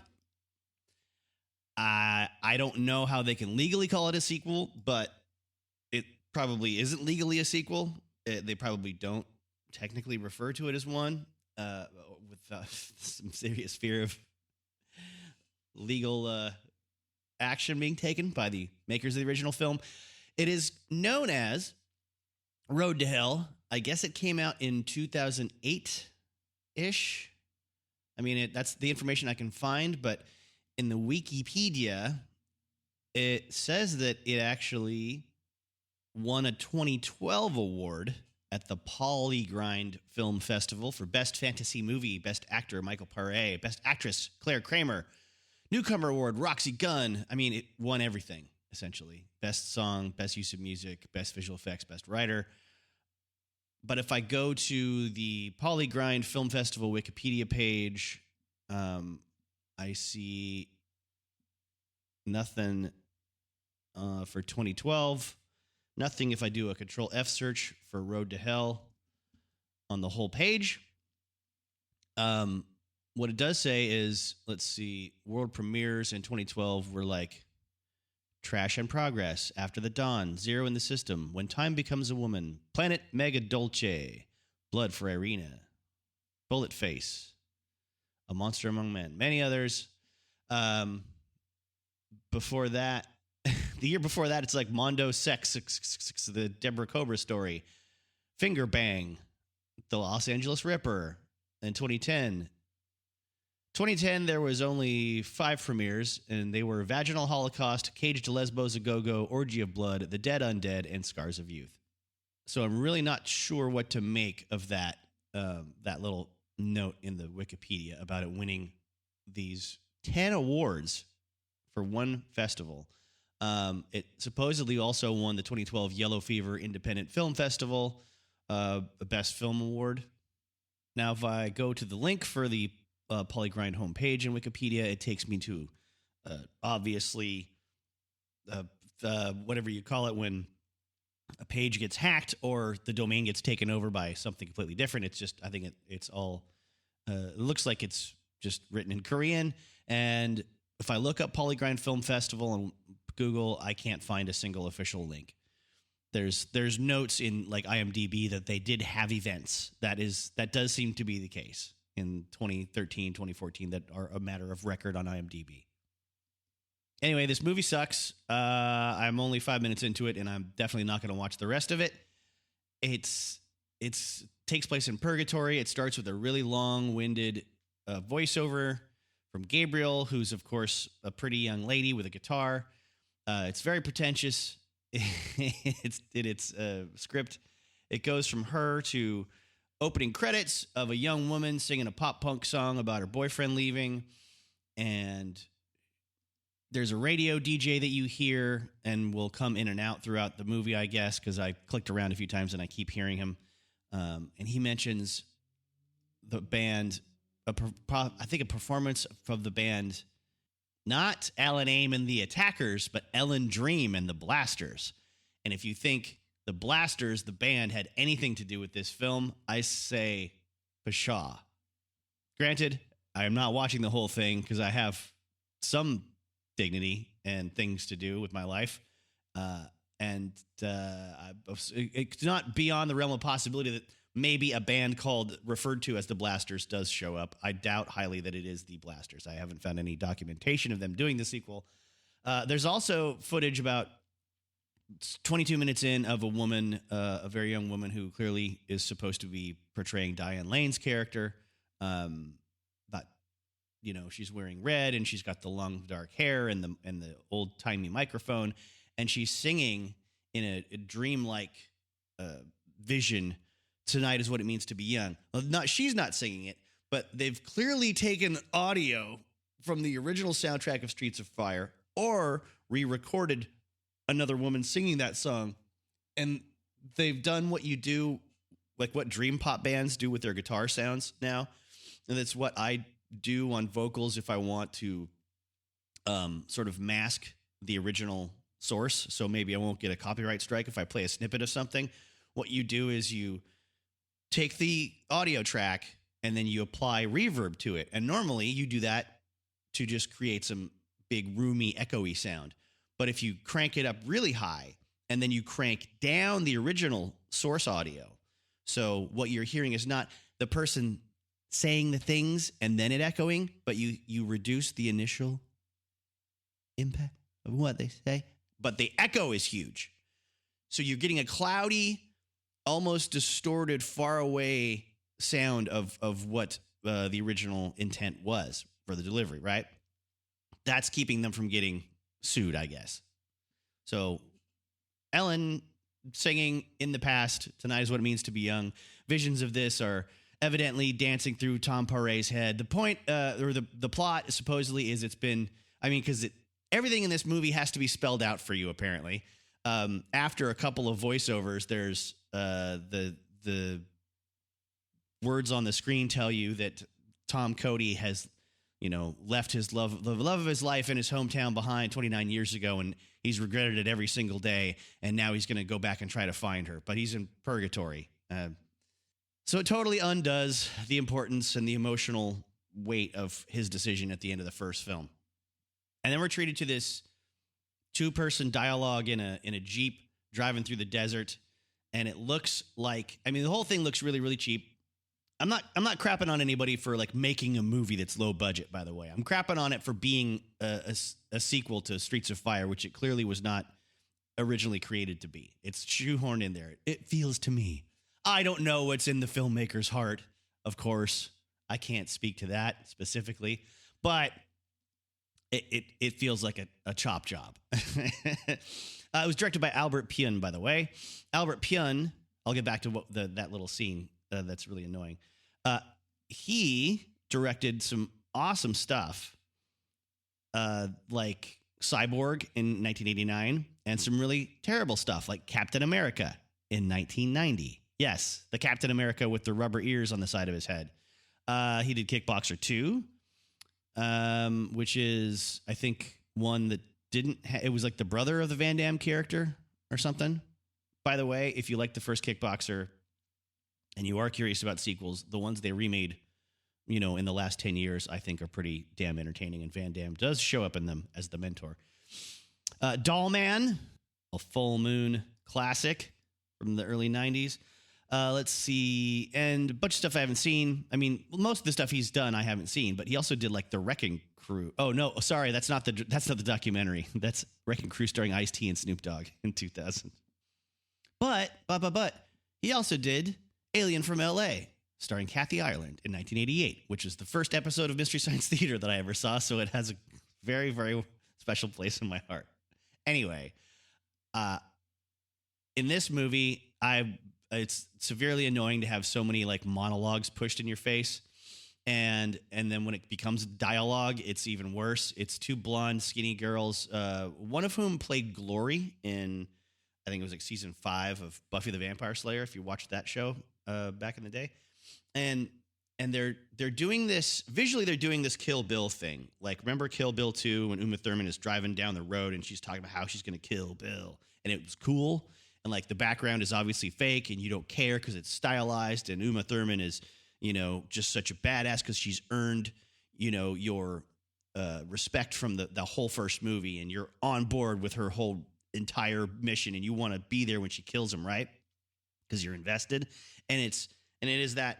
It's like that visual approach plus the Sin City kind of visual approach of a very stylized background with a very stylized foreground thing happening. But in this case, they found a way to make it not work. And emotionally, it doesn't work because you're not bought in on the plot. You're not bought in on who these two new characters are because all you care about is what happened to Cody. Where's Tom Cody now and what's he doing? And you're not going to see him for a while. And these two women say the words fuck and shit and like a million times in 2 minutes. And then there's a cunt or two thrown in there as well, which I'm not opposed to in my entertainment. Quite frankly, I'm a dirtbag. But to present this as a sequel to the very innocent Streets of Fire, it's it's another point of contention for me. But the dialogue is kind of consistently overwritten and unbelievable and unrelatable, very much like the original Streets of Fire. I will give it that. That one similarity holds true. So, as I said, not going to watch this whole thing for the review. I will put a link to the video that I found, the one source that I found for it. I'm putting in the description for your benefit. Get it while you can. Watch it if you can. I think the final thing I have to point out is that the strength of the original Streets of Fire, and in converting me over to liking it after being a person that's not predisposed to liking that kind of film at all, is that it is set in a magical sort of a place where it reminds you of the past, but it's also very now with its energy. But the set pieces and is that the right word? Probably not. The set dressing and the costuming, wardrobe, and presentation of the colors and all that stuff, they all sort of line up to create a grounded yet fantastic, old-timey yet energetic and 80s feel overall. This movie does everything it can to root itself in a fantastic otherworldly setting, but it is cheap and fake, and it's pseudo afterlife-y, purgatory, heaven and hell. So it can be whatever it wants because that's what they have to do when they have no budget for sets or studio or locations. And also, in this one, the costuming, the makeup, the music, the visuals all remind you of early 2000s. It looks like a maybe CW or WB made for TV movie, if those things existed. I hope they don't. And what indie low budget filmmakers should learn by this point, after making a million movies like this director has, is when you're looking at a script, it needs to be sparse, and you need to tell a story with action and show it on the screen. Don't tell it. And there's great examples of that from John Carpenter early in his career.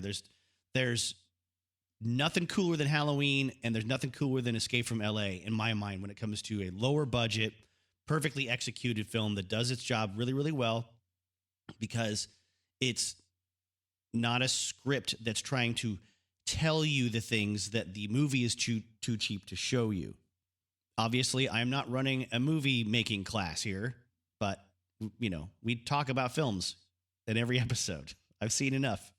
I've seen enough bad stuff to know what's fun about bad movies. I've seen enough low budget indie stuff to know what's effective about low budget indie movies. Like if you made Six String Samurai, if you remade that today, or if they made a sequel to it, and the character of Buddy is just like talking over everything throughout the entire film, it would be totally obnoxious. The mystery is part of the fun and the appeal. It's why Ridley Scott despises the original version of Blade Runner with the voiceover from Harrison Ford, who also despised doing that job. Unfortunately, now that I've bought the final versions of it, I kind of miss the voiceover narration. None of this is relevant to the task at hand, except to say that for a big budget version of how this doesn't work, watch the original Dune by David Lynch. It's a freaking crazy movie, and I love it for being crazy, and I enjoy the silliness of like starting a film with 4 different voiceovers to explain what's going on, because it's silly. I like silly things, but it doesn't work for most audiences. It doesn't tell a story effectively. Exposition dump is what it's referred to as in most circles nowadays. Now I realize I've taken us way off course with this, but that's just where my brain is going. It's a Saturday morning. I finally watched the footage of the sequel, which I hadn't planned to do when I set out to make these episodes on Streets of Fire, but it's only my second cup of tea, and I'm feeling wacky, and my brain is easily led right now, and I'm not going to edit this. I'm gonna leave it all here for you as I wrap this up. No, I take that back. I'm not wrapping this up. Hang on. I clicked ahead on the YouTube video towards the end of the film. No, there's something going on at the end. Hang on. I'm going to watch a little bit of this and get back to you, because it looks like they're trying to recreate the whole ending musical performance of the first movie with Michael Paré showing up and talking to... Okay, the girl is his daughter. The girl they introduce as a singer in a rock band at the beginning is the daughter. It's got to be Ellen's daughter and his.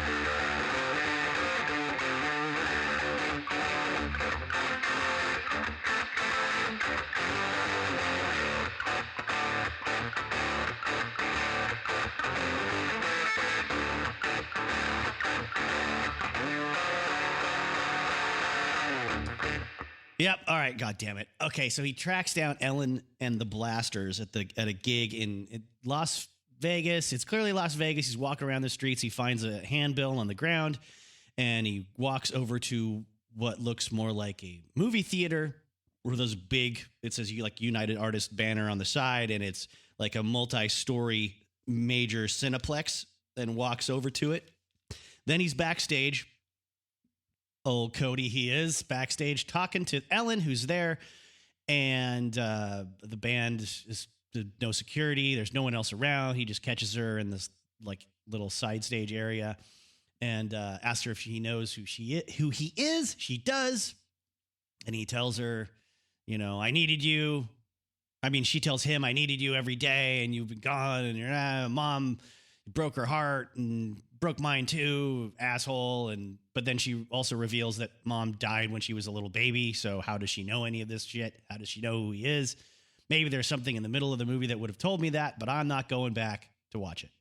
And then what follows is a triumphant band scene with a very, oh God, it's so uncomfortable. It's like if you've been in bands before, you know how uncomfortable it is to see other young bands in a position like at a Battle of the Bands thing or on a local TV show or some sort of promoted thing that was orchestrated by older people with money, that this band was probably told this is going to be their big break. We're going to put you in a movie, and it sucks to watch. And the band's not bad. They open with a pop punk cover of Nowhere Fast from the first movie. So definitely paying tribute, paying homage, Circle of Life. There's two male guitarists and Ellen in the middle playing guitar. And actually, I got to go back and see if there's even a bass player. No, I had to go back. Yes, there is a bass player. They barely show him in the performances. And they perform Nowhere Fast as well as Tonight Is What It Means to Be Young in their own way. The band definitely has their stuff together as far as presentation and costume. They look like, they're doing sort of an old-timey look, but glammy and drama club-ish, I would say. I'm talking some jaunty hats. I'm talking some vests over button-up shirts with eye makeup and scarves. And one of the guitarists, the one who is seen most often singing on Ellen's mic with her during the choruses, definitely older than the other band members by a good 7 to 8 years and must have some connection with the maker of the film because he gets an actual moment backstage where they hold on him too long, reacting to just seeing Tom Paré back there talking to Ellen and just glares at him and then glares at him again. Like he scrunches up his face like a little bunny rabbit at him. And so Cody's watching this from the side of the stage and his daughter's doing her thing. And some woman that's age appropriate for him comes up and starts talking to him about how she raised the girl herself. And he said, "What happened?" And she goes, "That creep fish," apparently in a jealous rage. So through this exposition, we're learning that I guess Rick Moranis' character, who was managing Ellen, murdered her at some point in her life when she had a little baby girl. So I'd say that's Cody's fault then, if it's his daughter. I mean, the blame ultimately lies with the murderer who murdered a person, yes. But I'm just saying, you leave behind a kid that's going to make that guy that jealous and angry that he kills the woman you love. You're a bad guy too. Not as bad as the guy that murdered her, but you're still a bad guy. That was ending on a bad note. Oh, wait, no, this is.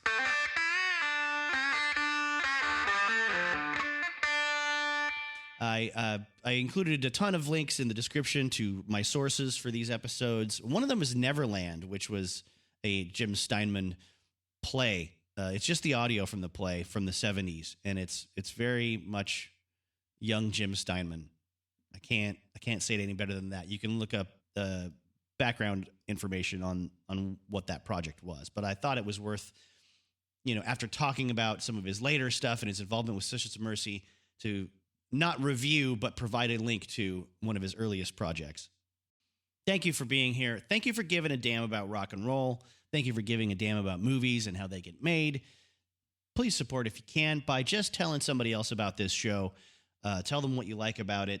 They might like it too. If you like that person and think they need more entertainment, that is. Not if you dislike them and want them to be annoyed at something they wouldn't have any interest in. Please don't do that. I think rock and roll is the greatest thing that's ever happened. And I think you're the greatest too. How is that possible? I don't know.